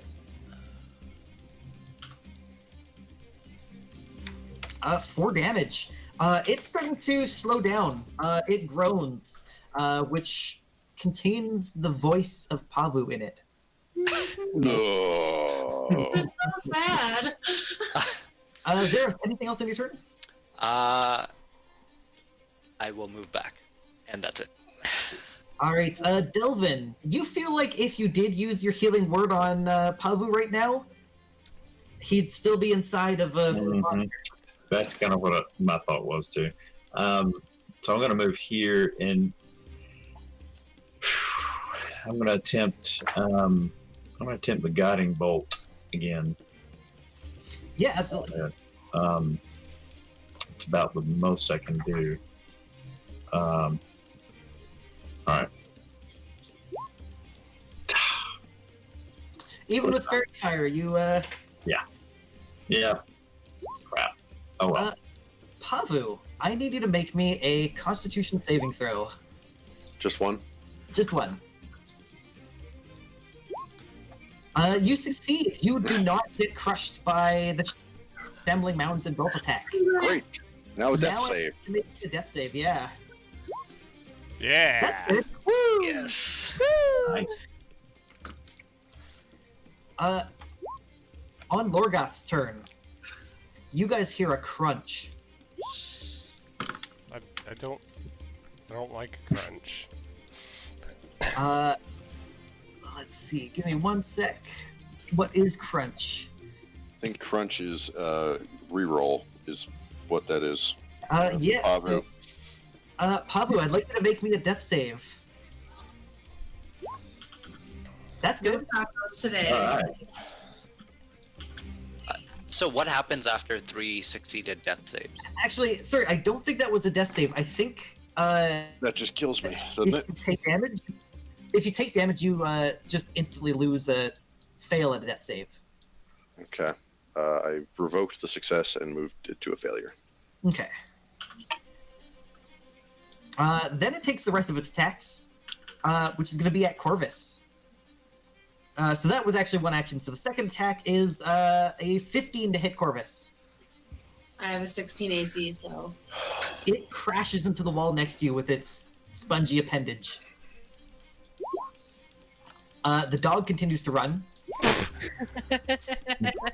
Reven. You hear a groan from the monster saying something about should have killed the dog. So this time I will cast Dissonant Whispers. I'm hoping that it doesn't have a great wisdom. Dissonant Whispers. It gets a 13. What is your saving throw?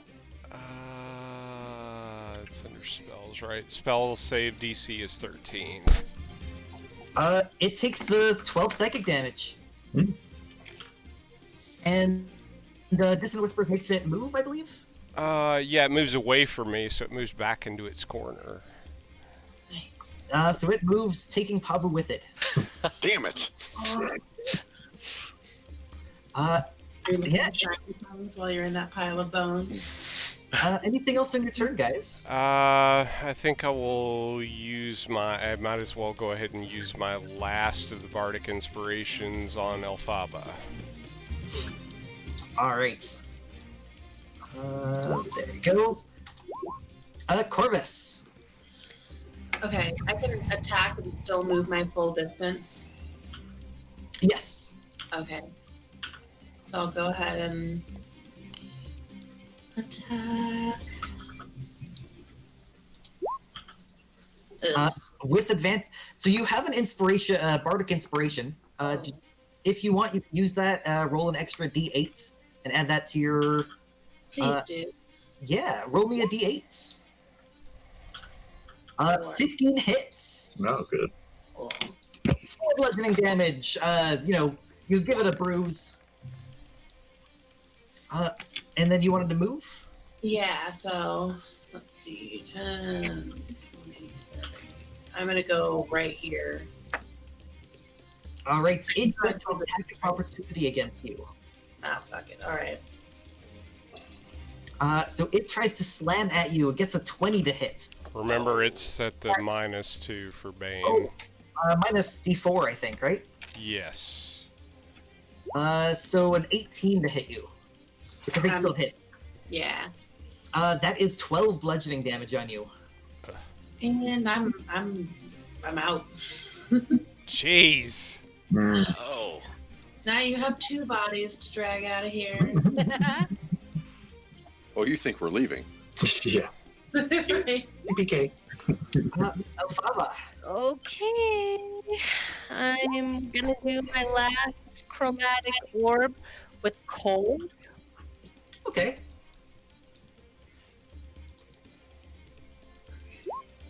Uh, 18 hits. Cold. It does not resist cold.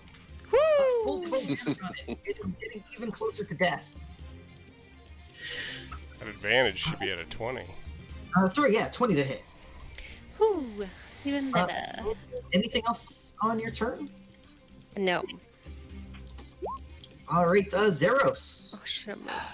Okay. By the way, on your sheet, you can click the underneath your text. There's the Hexblade Curse and Hex global damage modifiers, Okay.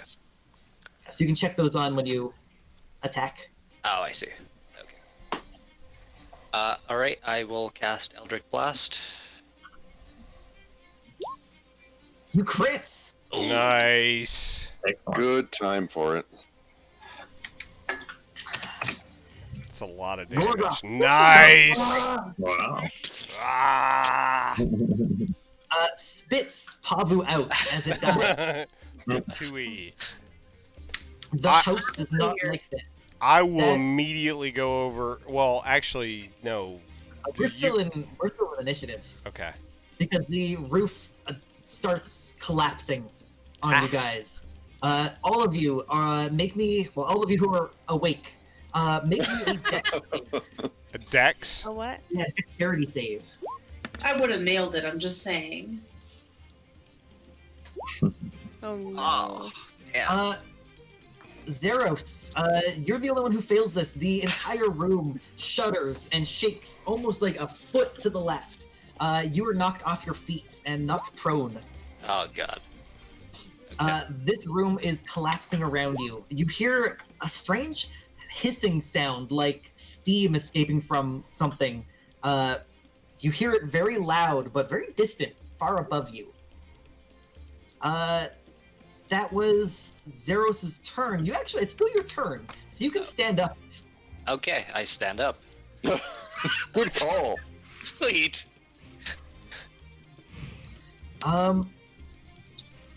Delvin.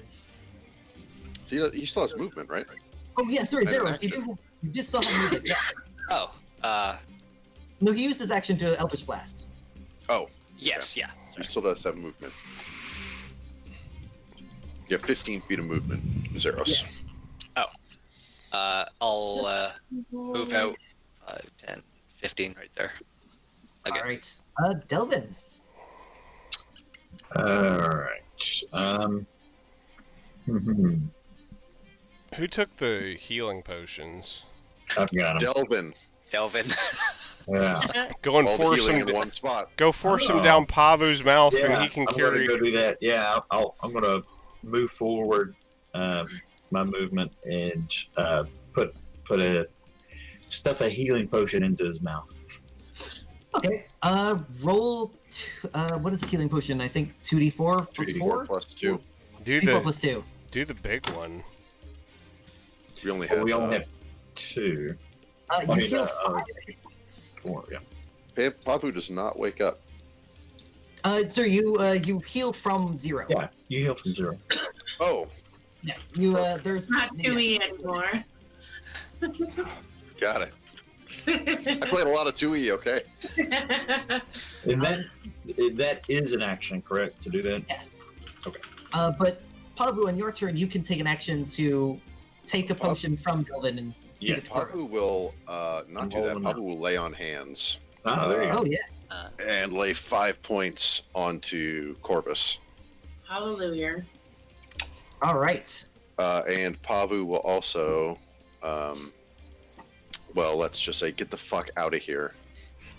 Now that you guys are all up, it is no longer initiative mode. We are now in skill challenge mode. Oh. Oh boy. Wait, I'm still gonna move, right? You're gonna move on my turn? Well, right now you guys are all acting as a group. Okay. We all start off where I was, right? Yes. Good call, sir. All of you guys can run, dash your way out of this room as the house seems to collapse around you. The manor shivers with rage. Stone and bricks drop from the ceiling like broken dreams, shattering on the dais behind you and sending up plumes of fetid water. As that mound of utter death, that abomination, dies, the blood pounds in your ears. As if willed by some vengeful spirit, the moment the last of you gets through the portcullis, it slams behind you. You come barreling up into this room, and it is already covered in fog and dust from upstairs and dust from the house collapsing around you. You can see that the pillars are starting to crack under the pressure of the things above you, and it is difficult to tell which way to go. At this point, we begin a skill challenge. In any order, you guys can make a skill check, attempting to do something, anything you can think of, to get your party through this challenge. In this case, the challenge is find a safe way up the stairs.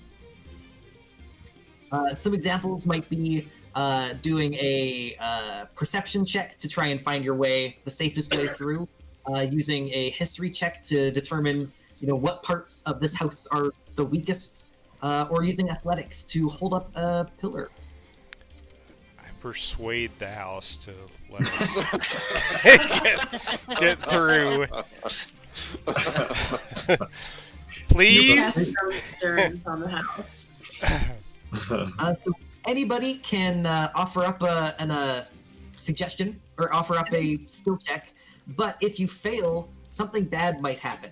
Oof. Also, once you've used a skill, you can't use that skill again for the rest of this challenge. And you must let at least one other person go before you.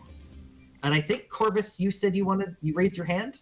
Yeah, speed. I think speed is the key at this moment. I'd be more than happy to roll for that. All right, so what kind of skill would you like to use? I'm guessing Dex.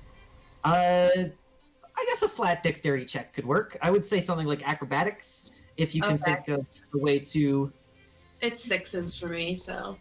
Okay. You gotta weave it. Nice. You gotta weave it into the story. Nice. Yeah, Corvus, you... Shoving everyone up the stairs right now. Yeah, you get everyone to the stairs where the dog is waiting. He's finding little action crevices that we can slap through. Barreling up the stairs, the walls start to become alive with roaches. Centipedes fall into your head and get twisted in your hair. You come to the fork in the path, straight ahead or to the right. Where do you go? Wait, what fork in the path? Wait, what? I To like the to right. try, We go to the right. Yeah. Insight to see if I can remember which way is the best. Yeah, insight, absolutely. Boom. Nice! You recognize that you still remember the trap above to the north, and you hear there is groans and the rabid snarl of stones and stench of rot makes you think there might be more ghouls rather, down the right direction. We can vault over the traps. I'm scooping up the dog as we go past the dog. Didn't we also lay a table across that? We did. Yes, we did. Lay a table. I will give you guys a free success if you run over that. Boom. Okay. Table across. All right. So the ghoul starts chasing behind you guys, but you I'll guys are kick much the faster table. than it. Kick the I'll do my next check, acrobatics, to kick the table up as a barrier. You don't even need a check. Just kicking the table, it falls down into the pit. Okay. Take from that, here, ghoul. From here, the fastest way would be to the right, is what Delvin's insight thinks. Yeah, because I think we're supposed to go here, right? Yes. Yeah. As you run through here, screams rend the nighted depths. Screams for mercy, for help, for a quick end. You come across a man chained to the wooden table. He is thrashing, he is screaming, and a gash runs the length of his belly from which blood pulses out to the beat of his heart. How or where he came from doesn't seem to matter, but in the distance you hear them, the cultists, chanting, hungering. Can you silence him before the ravenous cannibals come upon you?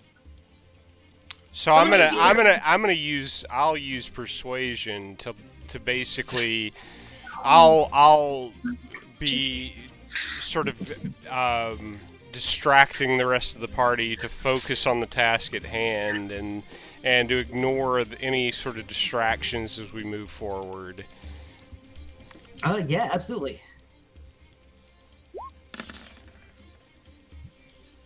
Perfect. You take command of the party, leading them past this. As soon as you exit the room, more of those cultist shadows appear and descend upon the man on this table. You think that if you had not left with haste, they would collapse and descend upon you. That counts as a success.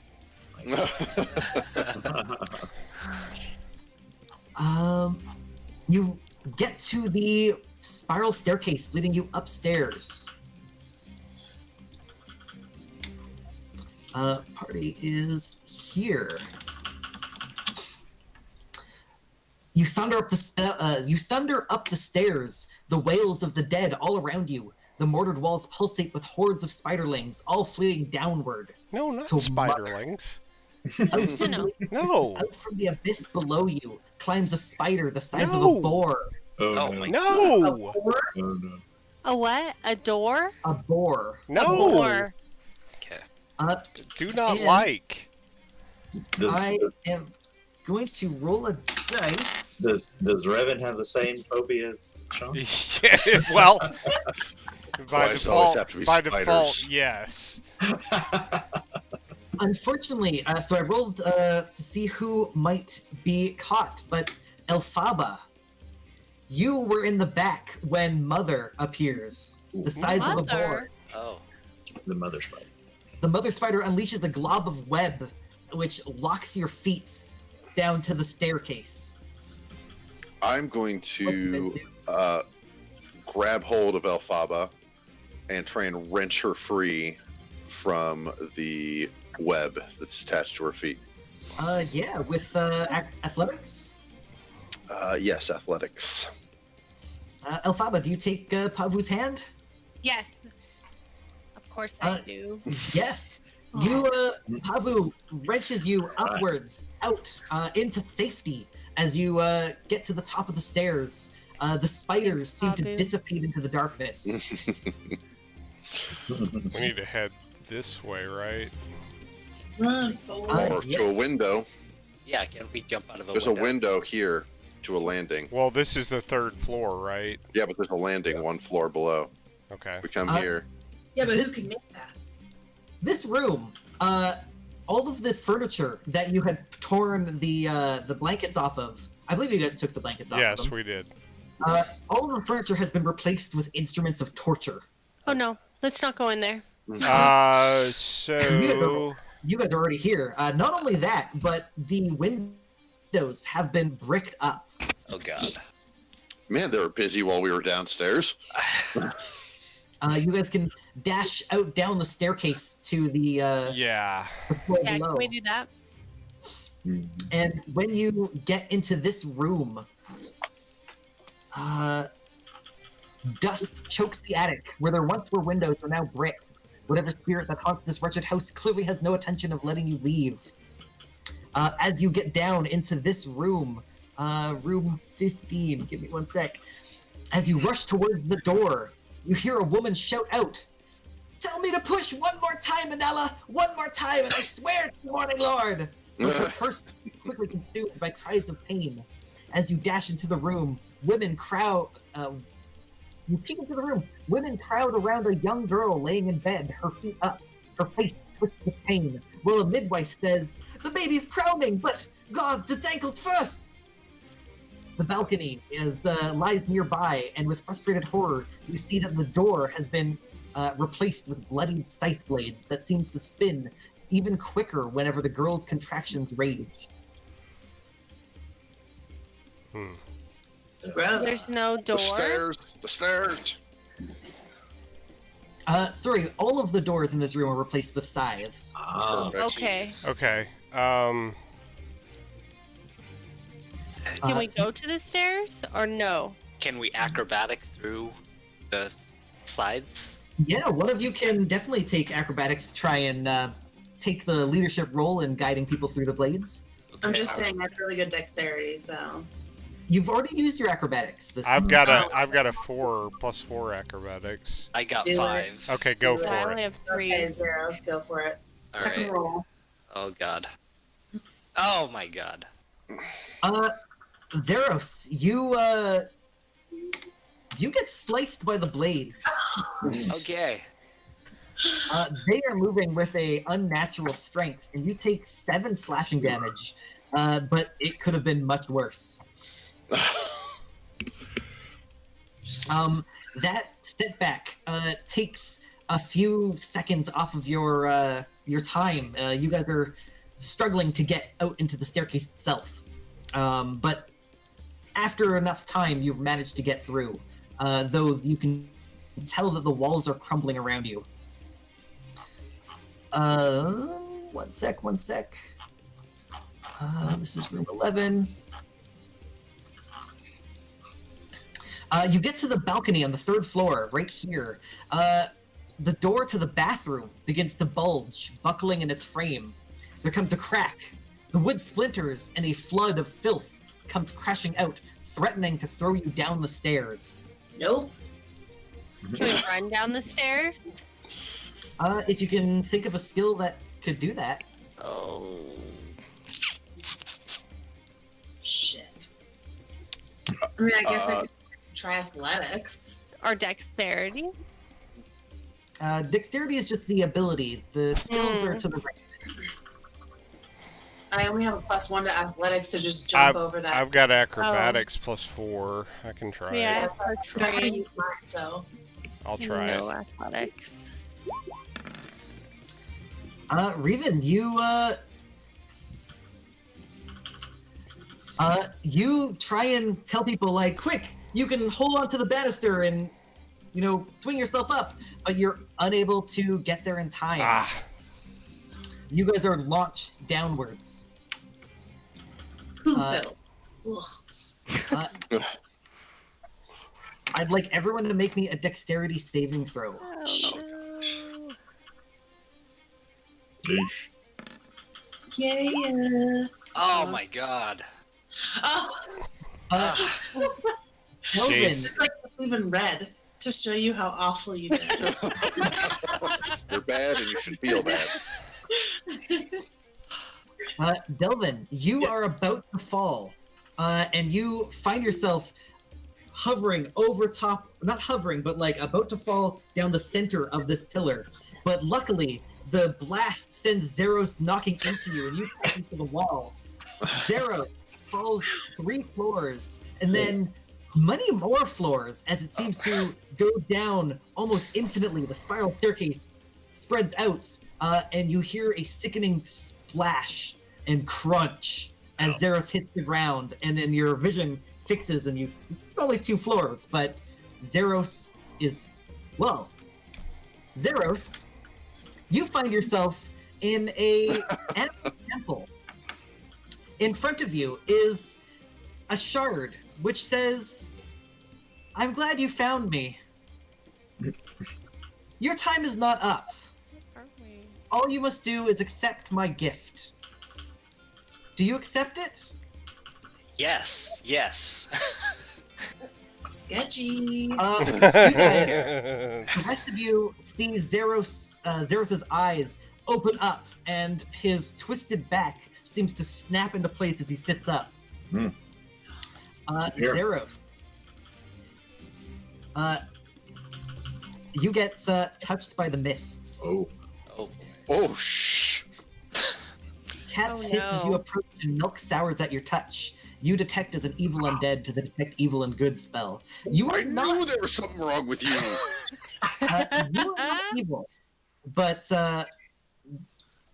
you I detect don't as know it. if I'm your friend anymore. I'm just saying. I That was not the gift. knew you were a though. little sketchy.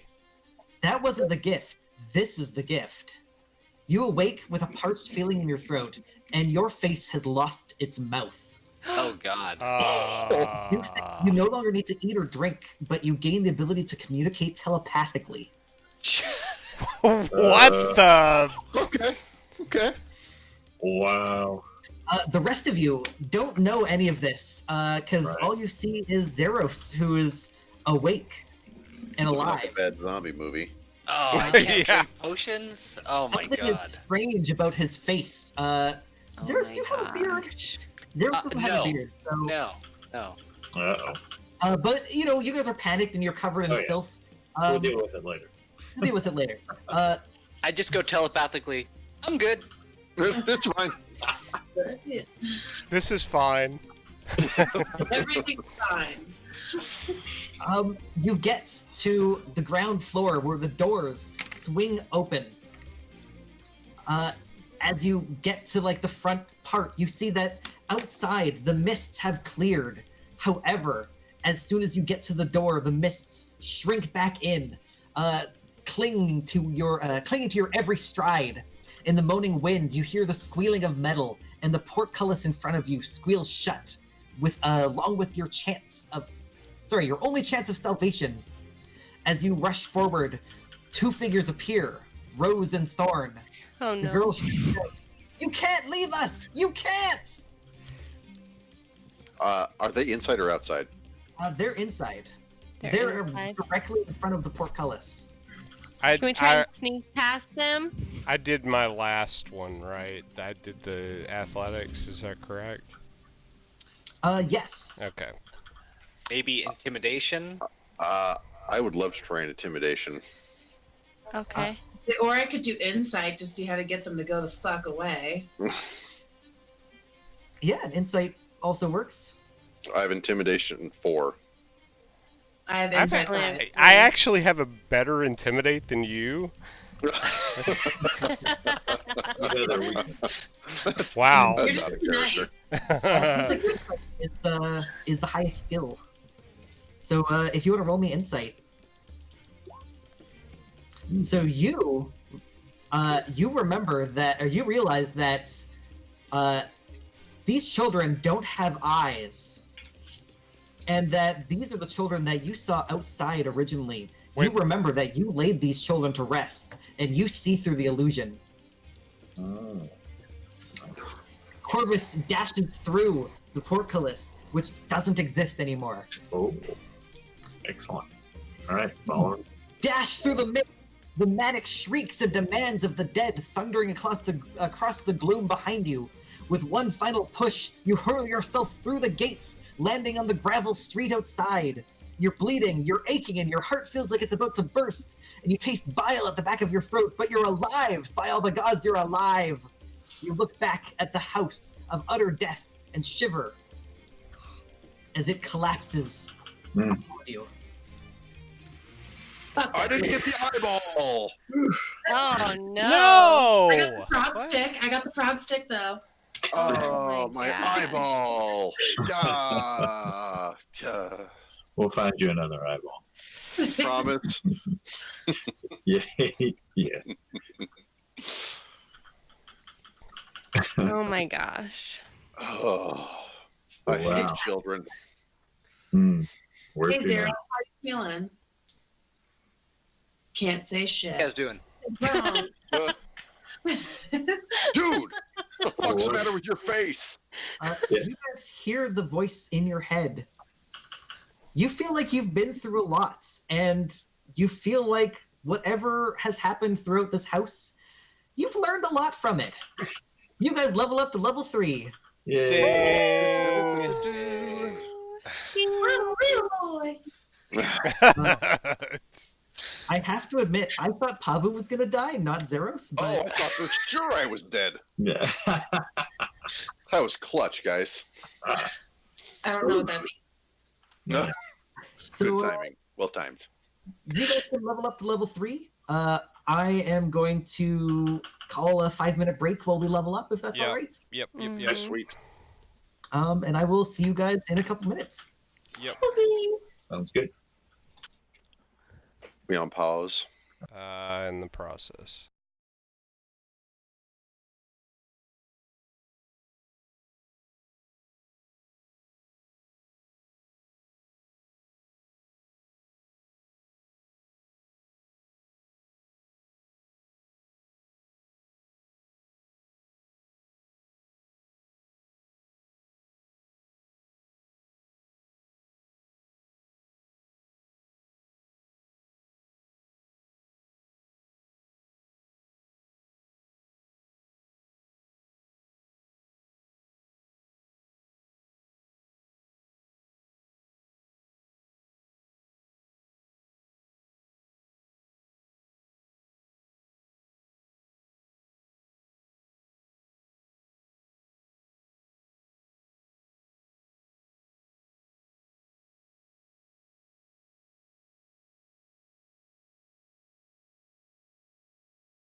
bumped up the desktop audio. Hope it's not too deafening. Bump up the volume. Bump up the volume. Yeah, if anybody watching the stream, if it's deafening, let me know. Definitely. Definitely deafening. So you guys, is the stream back on? Yes, it is on. All right, so you guys left the house, escaping with your life. Well, most of you escaping with most of your life. You can take a short rest, or take a long rest, spend the night recouping your, all of your wounds in the side house, and you wake up the next day feeling refreshed, if a little exhausted. I would like everybody to make me a wisdom saving throw. Oh, that's some bullshit. Yeah. Gotta keep going with those amazing rolls I'm having. Is Thorn still hooking me up? Or Yeah, right. We know where your character's going, Rip. So, Zeros, your despair effect, which was humorless, that's continuing. Pavu, I'd like you to roll me a d20. yes, that's what I want to do. A 1. Oh, wow. Oh. Well, he did have a near-death experience. I was mostly dead for part of the day. You shook, okay? You wake up with your head kind of ringing. You find yourself kind of absent-minded today. You have disadvantage on your insight and perception checks, and do not give passive perception. Wow. Wait, what was that? I popped up the handout. Wait, what was that? Yeah, exactly. See what you did there. Don't make me make you make another wisdom save. Okay, I won't. What am I doing? Exactly. You wake up in the morning. The sky is still overcast, and you realize that you have not seen the sky since you came to this place. A light breeze is pleasant, but Oh no. chills your bones. Hmm. The road continues to stretch back the way you came, or forward to this town that the kids said that their parents were from. Yeah, we Was might the as fog well. totally gone? The fog is not totally gone. Everything is still covered in this mist, but it's not thick and like gravy-like like before. We don't quite look like slaves anymore, so I'd say let's head on into town. What do you think? I agree. We're certainly more well appointed. Hopefully, we'll find some real live people this time. Nowhere else That to would go. be nice. So each of these hexes on this map, just to make sure you guys are here, they're about a quarter mile, and you guys move at about 3 miles an hour. So only about 10 minutes down the road, not very far. Basically, when the house behind you sort of disappears into the fog, Corvus, you're the first one to see this. To the south, walking up northwards, sort of about 100 feet ahead of you and then 100 feet south, there is a figure in the mist. You can only barely make it out at this distance. It looks like a man, but with massive shoulders and antlers sticking out the side. It trundles as if it's struggling to walk, trundling up north. It seems like it's going to cross the road ahead of you. To trudge. Do you tell the rest of your party that you see this? I mean, if I stop and I see if anybody notices that I stop, and those who do, I don't know if they need to roll or anything, but I whisper it to them. Yeah, you're far enough away that you don't think you could. Oh, he's not going to hear me. Yeah. Okay. Yeah. Hey, there's like a thing up there with some horns and shit. We should probably Uh, yeah, slow down. with your help pointing out like that shape, everyone could see this strange man in the fog. He Okay. doesn't seem to notice you guys. He's just sort of marching forward, and you notice there is a second, slightly smaller man walking behind him. I'll call out to him. Hello. I'm gonna ready my heavy crossbow. As you call out, the figures come into view. It is a man carrying a deer on his shoulders, a hunter. The neck of this deer is spilling blood all on this man's shirt. You realize that it seems to be a father and son. The son is probably like 14 years old, and the man is, 35-ish, though his eyes are dark and dreary like he is like a million years old. He has seen some shit. They ignore you, Reven. The son sort of looks at you, but the man sort of grunts and stares directly ahead, away from you guys. Probably because of where we're coming from. What do you do? I telepathically talk into his head and say, "Excuse me." Well, you're still about 100 feet away from him. Ah. Number one way to get killed. Invade someone's mind. Is hospitality dead in this land? Does nobody want to talk? Well, that last place we went gave us a bunch of their shit, so... The kid sort of goes like, Papa? And the father just sort of keeps walking. Sir, we have money. Money. Even with that, he doesn't stop. He crosses the road now and continues up north into the hillland. To hell with him. We can follow him. It doesn't seem like he's following a road, though you are noticing a couple small footpaths. He seems to be following one of those. I think we He's should not being continue overly into the town. That's fine. Northern. Yeah, they They ignored don't us. want to talk to us, so by all means. Can I take a mental path of the route that they're following? Yeah, for sure. Do I need to roll for that or anything? No, nothing like that. Letting them go on their way, they continue off into the fog, and you don't see them again. It's only another 10 minutes of walking before you see shapes. The shapes slowly morph into houses.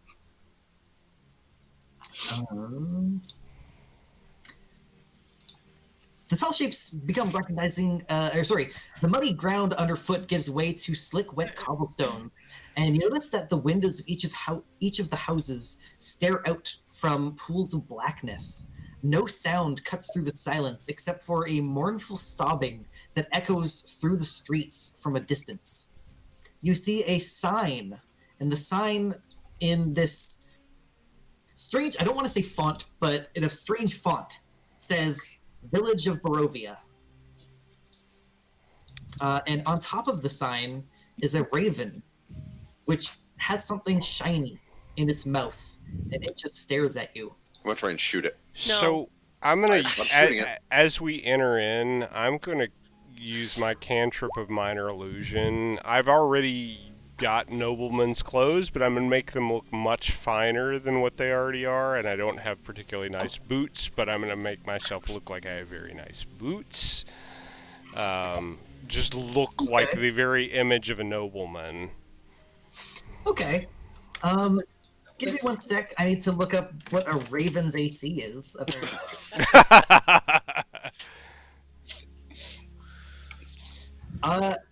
You hit this bird with your crossbow bolt. It falls to the ground. The thing that you now know as a silver coin drops out of its mouth. The bird lies motionless. It seems like the crossbow bolt didn't actually pierce it, It just sort of knocked it off its perch and crushed its little birdie bones. So I can't recover my bolt then.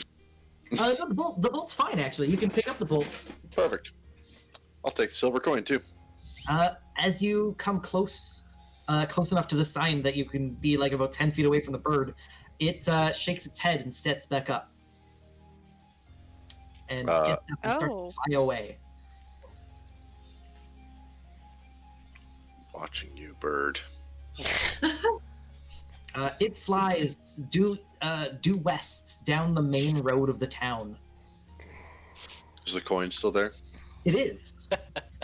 I take the coin. The coin has a face imprinted on the side that you don't recognize. It seems to be a mintage that you've never seen before, and it says Strahd von Zarovich around the edge of the coin. Does it match the other coins we found in the house? It does. Okay. That was the name on one of the notes, was it not? It was. Are you, Peter? Are you marking that down in your inventory, or should I do it on the group inventory? No, I just picked it up and grabbed Okay. it.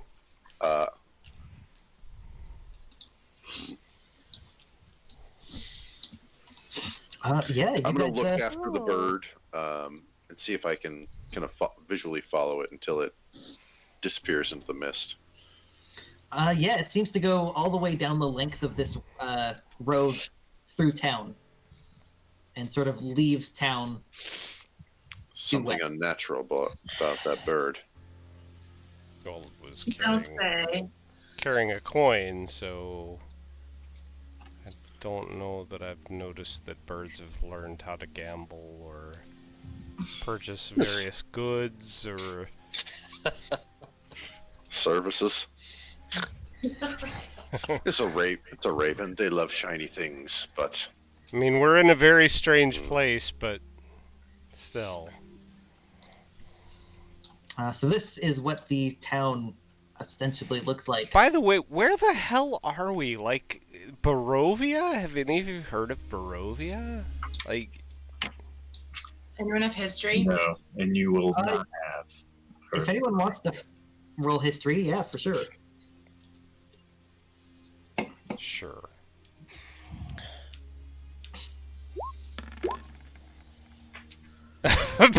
No. You Aww. don't even know how to spell Barovia. You're Where are we like, again? my grandmother used to cook those. You know, Barovias. I think it's near They're quite, Sokovia, maybe? they're quite Sure. tasty. Sorry, those are Samoans. Samoas. Well, it's like Oh, those are we're delicious. cooking Samoans? Like what? mmm. Barovians. So you guys are presumably entering this town. Yes. And as you go through Corvus with your eagle eyes, actually, Revan, Delvin, and Pavu, you guys all notice this too.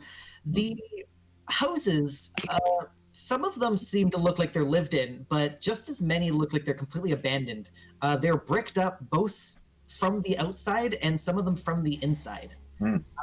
You also notice that a number of houses bear small burns and marks as if claw marks, as if you had like a dog that really wanted to get out of the house, except the entire town, about 2 feet up, there is just claws. So the smaller Sorry? dog? Like if it was a smaller dog or No, definitely a big dog. Like the doors have been marked.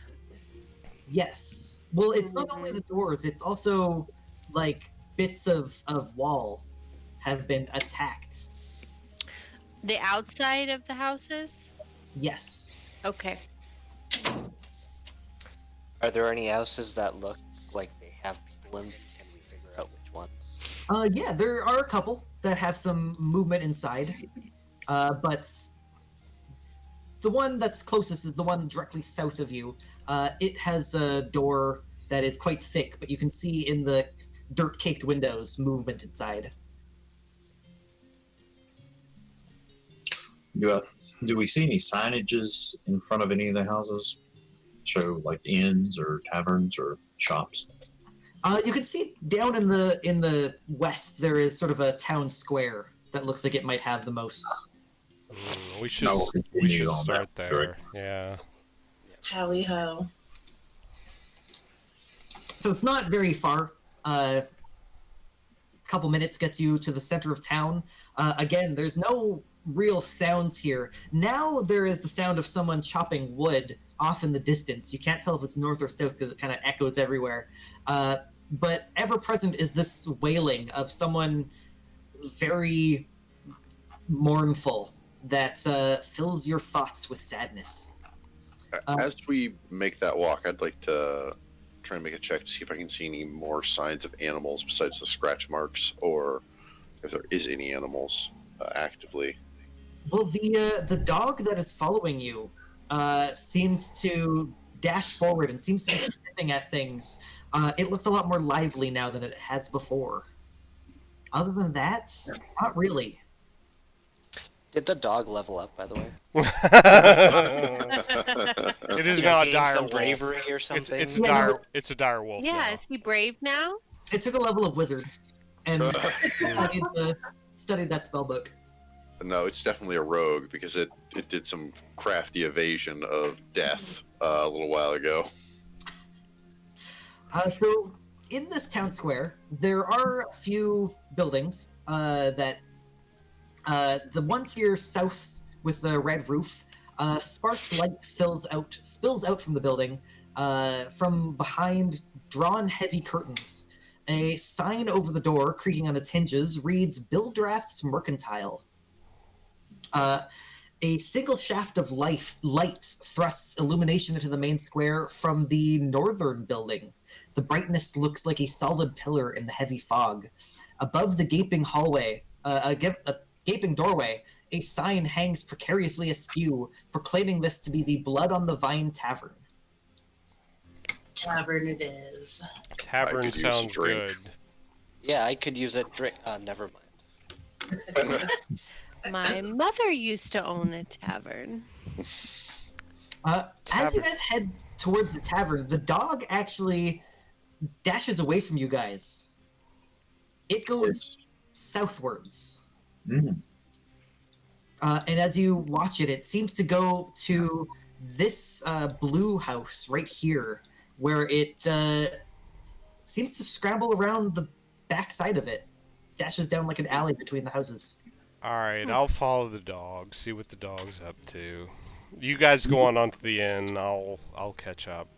Riven, the pouch, Which pouch? the coin. Yeah, I'll None of us play songs for our food, so yeah, so I'll go with Riven since I can't really drink. Lack yeah. of mouth. So I'll toss do it. I'll toss like 5 gold, 10 silver to Pavu. Okay. I will place them into my bag. Are you making note of that? Yep. Make a note. So Raven and Zeros, you guys head down following the dog, right? Yes. Does everyone else go into the tavern? Yes. yeah. So splitting the party means that dragons attack. No, not really. Obviously. Raven and Zeros, It's fair.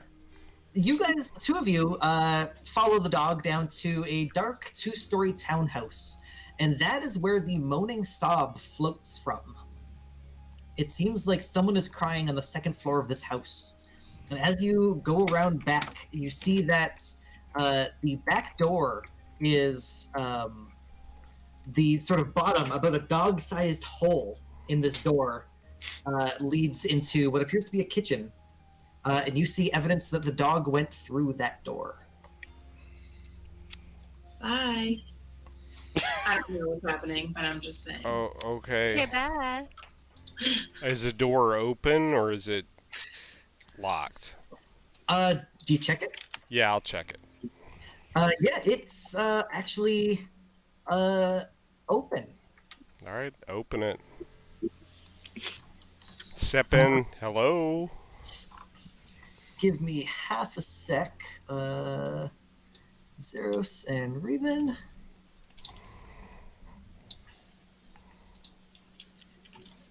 Can you see a pinkish outdoor? Yes. Yes. All right, you open the door and enter into a kitchen. The kitchen itself looks like it is mostly collapsed and broken. There is a set table in front of you that has food that has seems to been rotting for about a week. And you see a wine glass that has smashed on the ground and a wine stain on the hardwood floor. Also looks about a week old. You hear the sound of dog feet, dog toes, claws, going upstairs to your west, to the west. Follow the sound of the dog. Your tokens are also massive. I'm going to shrink them a bit. Wee little thing. Yeah, you follow around to a staircase, and that staircase is where the crying is coming from. All right, follow it up. You come across a small, like, seating area. Looks very dusty. Then you come across a small bedroom. To your right, or to the right, there is a bed that looks intact, but unused. To your south is a smaller bed that has a dog sitting on top of it. To the Which- south? To the south, yes. All right, head to where the dog is. The dog looks very sad and is sort of curled up. And you notice that it's curled up around a small doll. The voice that is crying is coming from behind this wall. All right, go and investigate where the wall is. Is there an entry point here or on this side, or does it look like maybe there isn't an entrance here? It's coming from this way. Okay, go around. The woman who is crying is sitting in rags. She doesn't even notice you guys walk in. She is beside herself with just grief. I'll hail her. Hello? Lass? She turns and you can see that she's probably 45-ish. She's just turns and looks at you and continues crying and doesn't do anything else. Doesn't respond to you. I will try to use...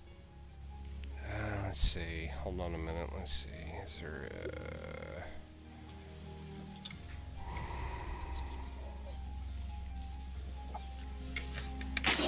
I'll just try to use persuasion to calm her, I guess. Yeah, for sure.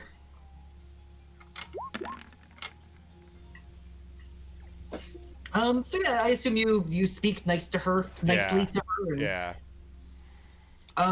She calms down a little bit. She's still sort of sobbing, but she's just sort of like, she acknowledges that you're there, and she says, Gertruda. He took Gertruda. Who's Gertruda?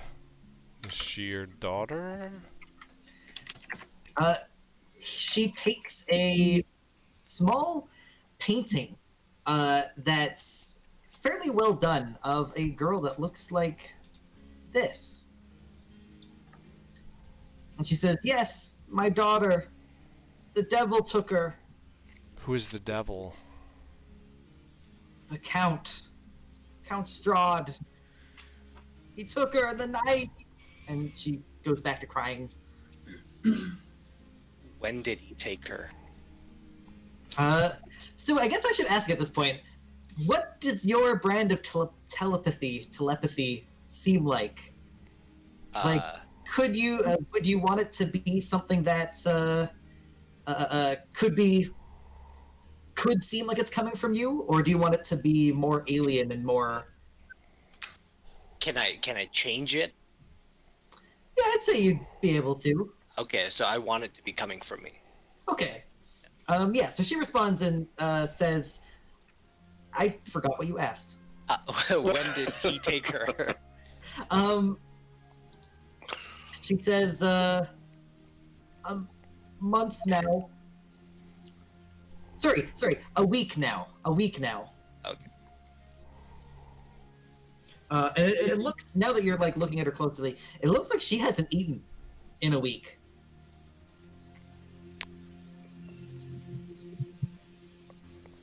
Lass, would you be willing to come with us to the tavern and talk with some of our friends? Maybe we could help you out.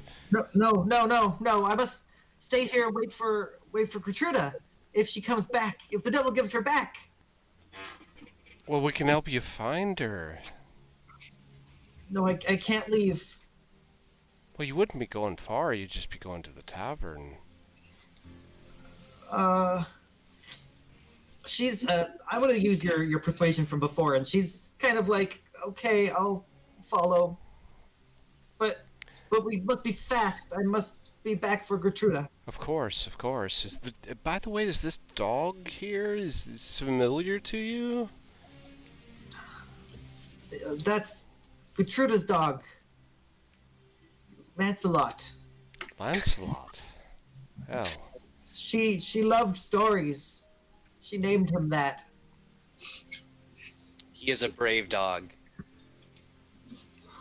That's why he runs away. She takes good care of him. She feeds him and brushes him every day. Well, isn't it a good omen then that we've returned him to you? I can't bear to see him. He reminds me of Gertruda. Should have killed him. All right, well, lead her to the tavern. Okay. So she'll hesitantly follow you. And I'll be speaking comfortingly the whole way. So that didn't take you very long. You just broke into someone's house, cheered her up. Took you about 5 minutes. No big deal. In those 5 minutes, the rest of you go into the Blood on the Vine Tavern. Give me one. By the way, does the dog follow us back once we got her following us? The dog will follow you if you call him, but he'll... I'll do so.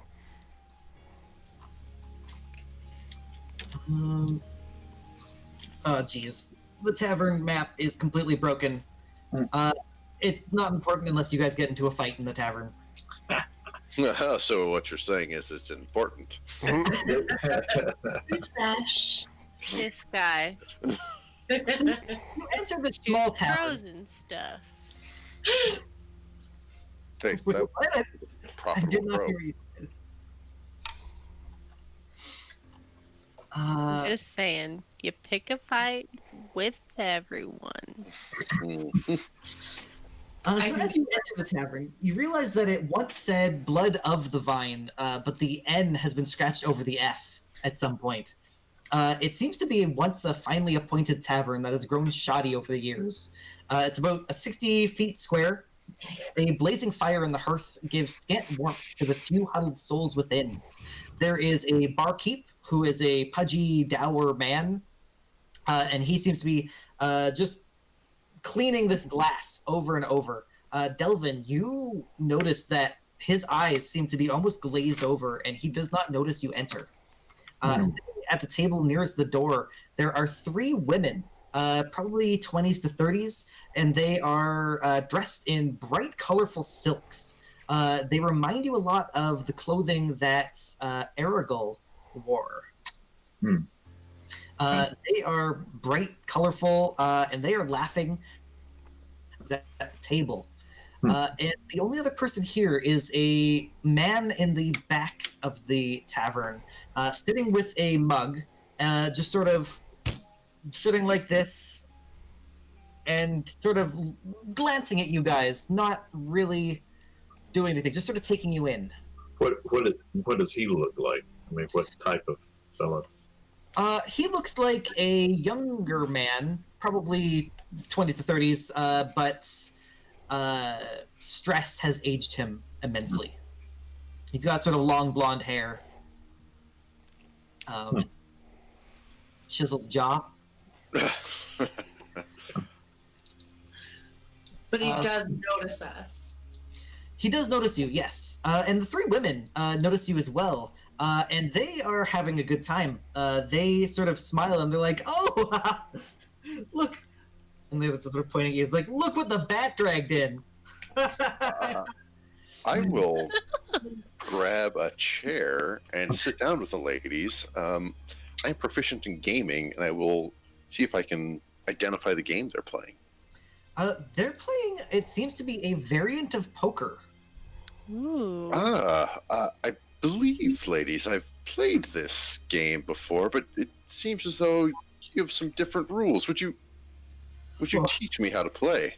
So they're kind of like looking up at you. They don't seem very surprised that you're a Goliath. They're just kind of like, I'm just a large man. Aren't you a big one? Gray man, yeah. Might want to get that checked out. Got some Vistani creams if you want them. The mists, they've just really taken the color out of my skin. Yeah. They look at the rest of you. Would the rest of you, any of you, say that you have a tan? I do not. No. I think all of your tokens are pretty pale, and they're just kind of like, yeah, the mists will do that. It's hard to get sunlight in here. We're playing Darkon poker. And Darkon, allow anyone to make a history check on. Let me see. Me as well. I was hoping it was going to be Barovia Hold'em. Barovian Hold'em. I should not do a history check though. I should not either. I'll I'm do one. 0. Delvin, you know of Darkon. It is quite far away. You guys were in the Sword Coast, the eastern coast. Darkon is half a continent away.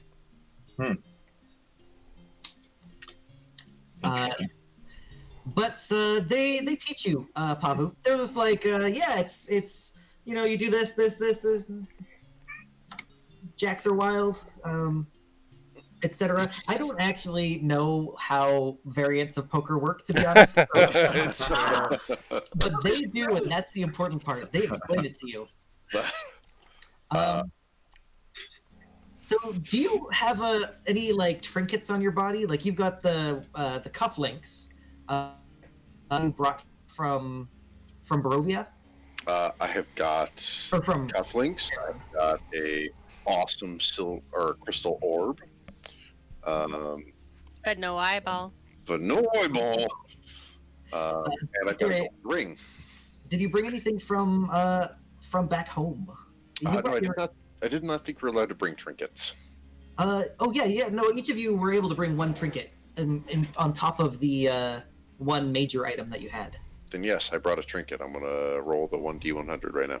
Okay, perfect. God, what is that slash roll? Yeah, roll. And then 1d100. Yeah.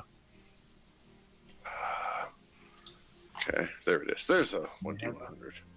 91. Oh, wow. Dang. I don't think that has any like bearing on trinkets. God, I don't remember what the trinket table is. Anybody remember? Oh man, it's in here somewhere. Give me or behind background, maybe. Let's see. It's behind the backgrounds. Don't you judge him. See, I had a specific trinket. Yeah. Maybe it's in equipment. Let's see here. Here we go. Yeah. I have got a needle that never bends. ooh. Okay. Awkward. So that's probably in a pack or something, or sewn into your stored it on your sack that they gave you. I stored the needle that never bends on my sack. Mm-hmm. No, I mean, What? Stop it. Stop. I didn't say it. I'm just saying. in any case, they noticed that and they're like, "That's interesting. Like, your rings are nice and those cufflinks are, but that's interesting. Do you want to play for that? We'll do Well, maybe 10 gold. How about? Simple Well- needle, pretty good. I don't know. I'm playing for something with sentimental value. Don't you have something that we could play for in turn? I could give you this. And she'll take her own ring off. And you notice that the ring has a little etching of leaves all the way around it. Yes. Puts it on the table. I'll play you for that. Yeah. Do you want to make a gaming check? Yes. Jesus. Okay. Wow. Wow. Mr. Card Shark here. Wow. I've never played this game before. Damn it, why am I not here? I want to make note of this. So they are gonna roll 3d20. 11, 11, and 15. Holy. What? Well, no, not Oh, all together. I was about to say. Okay, Oh, I thought I was 37. playing with one person. No, they're all four are playing. Three of them. Oh, three, sorry. The other two. 3. 4 total. What did the other two put up? They said that. No. So everybody's got to put something in the middle. Okay. Let me just quickly check a list of things. Well, whose name is Alenka. She is gonna put a spinning top carved with 4 faces: happy, sad, wrathful, and dead, on the ground. And the other one takes a cameo out, a little like one of those brooch things, puts it on the table.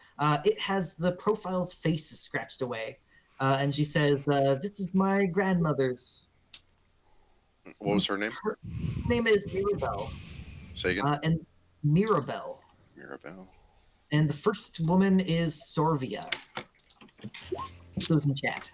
I feel like I'm in the wrong place.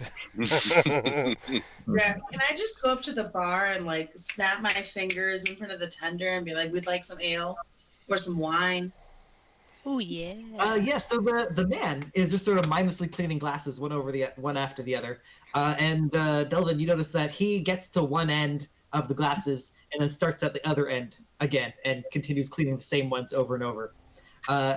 He just responds to you, Corvus, and he's like, "Nope, only wine. Small glass. Deal. Glass Take is 1 copper. Pitcher is 1 silver." I will hear this and I'll flip a silver man. coin Yeah. towards the bar. We'll take the lot. Yes. Can I roll an insight to see if there's something not just unnatural about him, possibly? Yes. Your insight check says that there's not something too unnatural about him. He just seems to be a very dour and mindless man. Okay. So Just his demeanor. it's giving you very stranger danger feels. Yeah. Stranger Yeah. danger. Yeah. Way. You can't put an exact feeling on it. We're not so, gonna be. As he pours your wine, the man in the back stands up, and he's like, "Arik, put it on my tab," and sort of gestures to the 4 of you and is like, "When you're done playing, you should come talk to me." And the 3 girls are like, "Oh, look at that! Ismark the Lesser wants to talk to you." I head I'll laugh directly along over with them. to the table with my wine and sit down across from him. This is what Ismark the Lesser looks like. Ooh, he hit every branch. Okay. I'm just saying.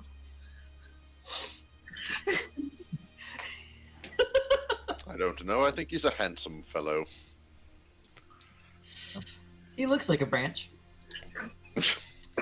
So you win in the game, and you get this this cameo, this ring with the leaves on it, and I totally forget what the second one was. A top, but there's Right. something about a top. Yeah. Yes, the top with 4 faces. Top with 4 faces, brooch cameo, and Grandma's ring from Sorvia. Yes. Graham. And they say, like, if you want to play again, just come back here. It was my pleasure, ladies. I certainly wouldn't deny you your revenge the next time we come into town. As you head to the back of the table, you just barely pick up that they are talking amongst themselves and kind of whispering, and you just hear like cans of iron as you walk away. That's right. So you sit down with Ismark, and he's sort of like, I see you guys are visitors to this land. And the way he says it, the way he says visitors, you guys feel like it has a capital V on it. You guys are visitors. Outlanders. And it's about then when Sorry. Raven and Eros gets back with Mary in tow. And the dog. And the dog.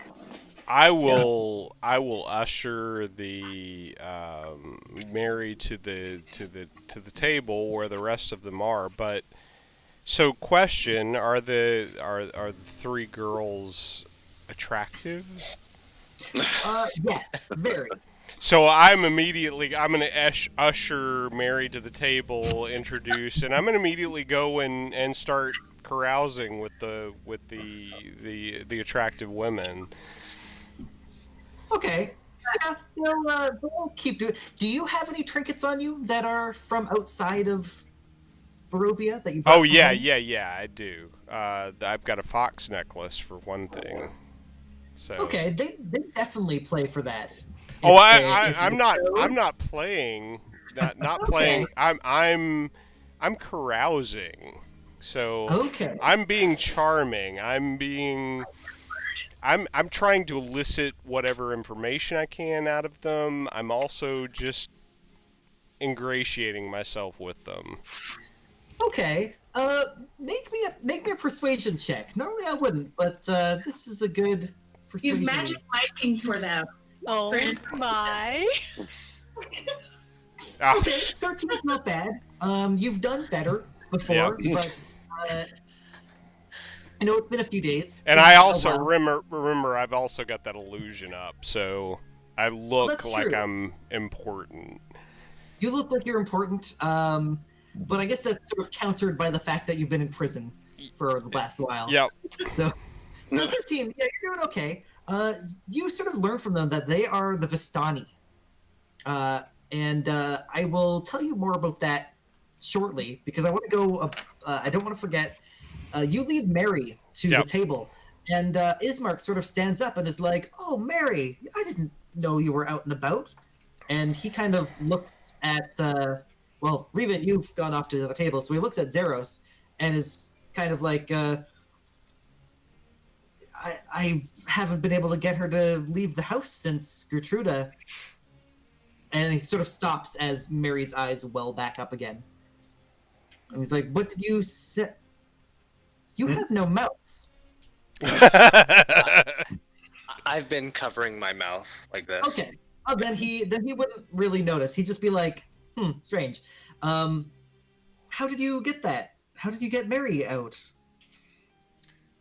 So I'm telepathically speaking into his mind from Okay. me. We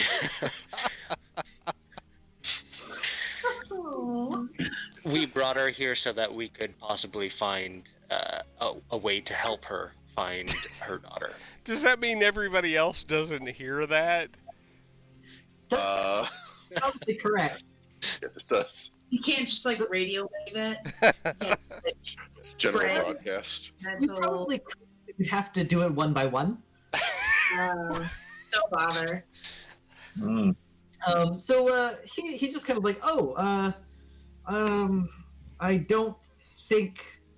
Well, I've been doing as much as I can for her. Mary, you should go back and rest. I'll bring your dinner later.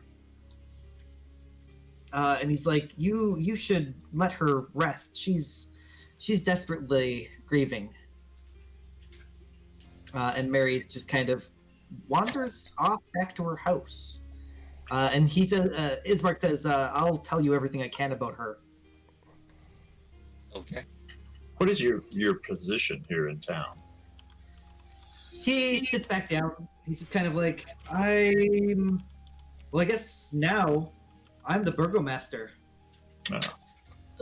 Can I roll a perception check to see if he was having like nefarious reasons to send her away, or was like trying to keep her from saying anything, or Yeah, that would be definitely an insight check. insight?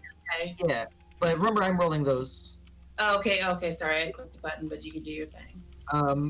Yeah, so I'm rolling the insight and perception secretly. You and Delvin also has a good insight. You guys don't think that he was being anything but kind to her. Okay. He seems to believe that she is just a really sick old woman and is trying to keep her happy as much as possible. And he is like, I'll bring you your food later, and you can tell that he's heartbroken for her. So you have replaced Kolian as the burgomaster. Yes, I am Ismark Klyanovich. Ismark was, Kolyan was my father. I'm sorry to hear about him. It was only about 7 days ago. Was he going after Irina? Irina? You know about Irina? And your insights now is like, he's unnerved by this. It's like, what do you know of Irina? Well, let's just say we know that your father was trying to find her. Trying to get her. Well, the letters that you got, Is that right? Oh, no. That's incorrect. Sorry. We just know what happened to her. I should say that. he's like, how could you possibly know this? I'll take out the letter and show it to him. All right, so he looks at this letter. You got the letter from the dead man outside. Yeah. Okay, he looks at that and he's like, "Oh, I thought for certain Jared was gonna make it. Jared didn't get No. to the wall, did he?" No. I believe the wolves that attacked us took him first. Yes. Irina was bitten twice by a vampire, and my father was trying to protect her when he died. There's a long story, and I wish not to speak of it here. Perhaps you would come with me, and I can explain further. Certainly. Yes. He sort of stands up, puts a small pouch of copper coins on the table next to Arik, who just sort of shoves the pouch into a pile of other coins, and continues cleaning his glass. Ismark's just like, follow me. Well, my mansion. What's the situation with that pile of coins? This guy. Payment for your wine. No, I'm looking at. He pushed a pile of coins into a pile of coins. So what's happening there? That's his cash register. Is he attending it closely? He's not. Hmm. Though it is sort of, there's the table with the Vistani women and then the pile of coins next to it. Okay. Maybe So don't get us I'm gonna snack make- shack. I'm gonna make note of that location, and you count probably about like less than a gold. Like so you're 2 saying it's silver. almost a gold. So Raven, what you learned from the Vistani women is that they are the owners of this tavern, actually. Hmm. They left the Vistani camp to the west because they just didn't find themselves comfortable there. So they've taken up residence in this town and run this tavern. Gotcha. And they'll tell you about Vistani culture, and I'll get that to you guys between sessions. But for now, I'm going to say you guys follow to Kolyanovich Manor. It's dark. Duh. I think this is a good leading off point for the night. Okay. Is that to the north or? Sorry, that's to the south. That's the far south Okay, building the with far south. Got it. Okay. Okay, far south. good. So all the way down here. Okay. Yeah. Okay. Yes. Yeah, I think that's a good dropping off point. Because I am running out of steam. I apologize. I'm having trouble getting my words to come out of my face. Yeah, Cool. cool. Okay, I will. I'm gonna share with Ribbon the location of those coins. Just Yeah, Kitty. I'll kind of wink and Oh, surreptitiously shoot. scoop up when I exit. All right. There you go. All right, perfect. I will. That was a fun session, guys. I'm glad you guys, most of you, So fun, survived. Nick. we mostly survived. I'm So glad you guys is are alive. Sarah undead? Is he undead? Can we like save throw for checking if he is like a dead walking human being? He doesn't seem like he's undead. Nothing about him really like seems Unless we use the spell. off, except that he seems to like wherever he walks, the imprints on his ground seem like he's stepping even heavier than all of you guys. Like the grass kind of wilts around him, and the dog does not want to be anywhere near you, Zeros. Also, he has no fucking mouth. Like, I have no I idea mean, what there's you're talking that. about. That's a pretty Leader. serious. Yeah, Yeah. that's We'll just get you a G tube. Wait, that. Okay, Katie. Yeah. all right, I will catch you guys later. I will. I'm gonna hit the thing. I gotta run, so I will catch you guys on the Discord. Anyone who is viewing can join our Discord. I will get someone to get you the link. okay. Okay, bye. Thanks. Bye, guys. Bye. Bye.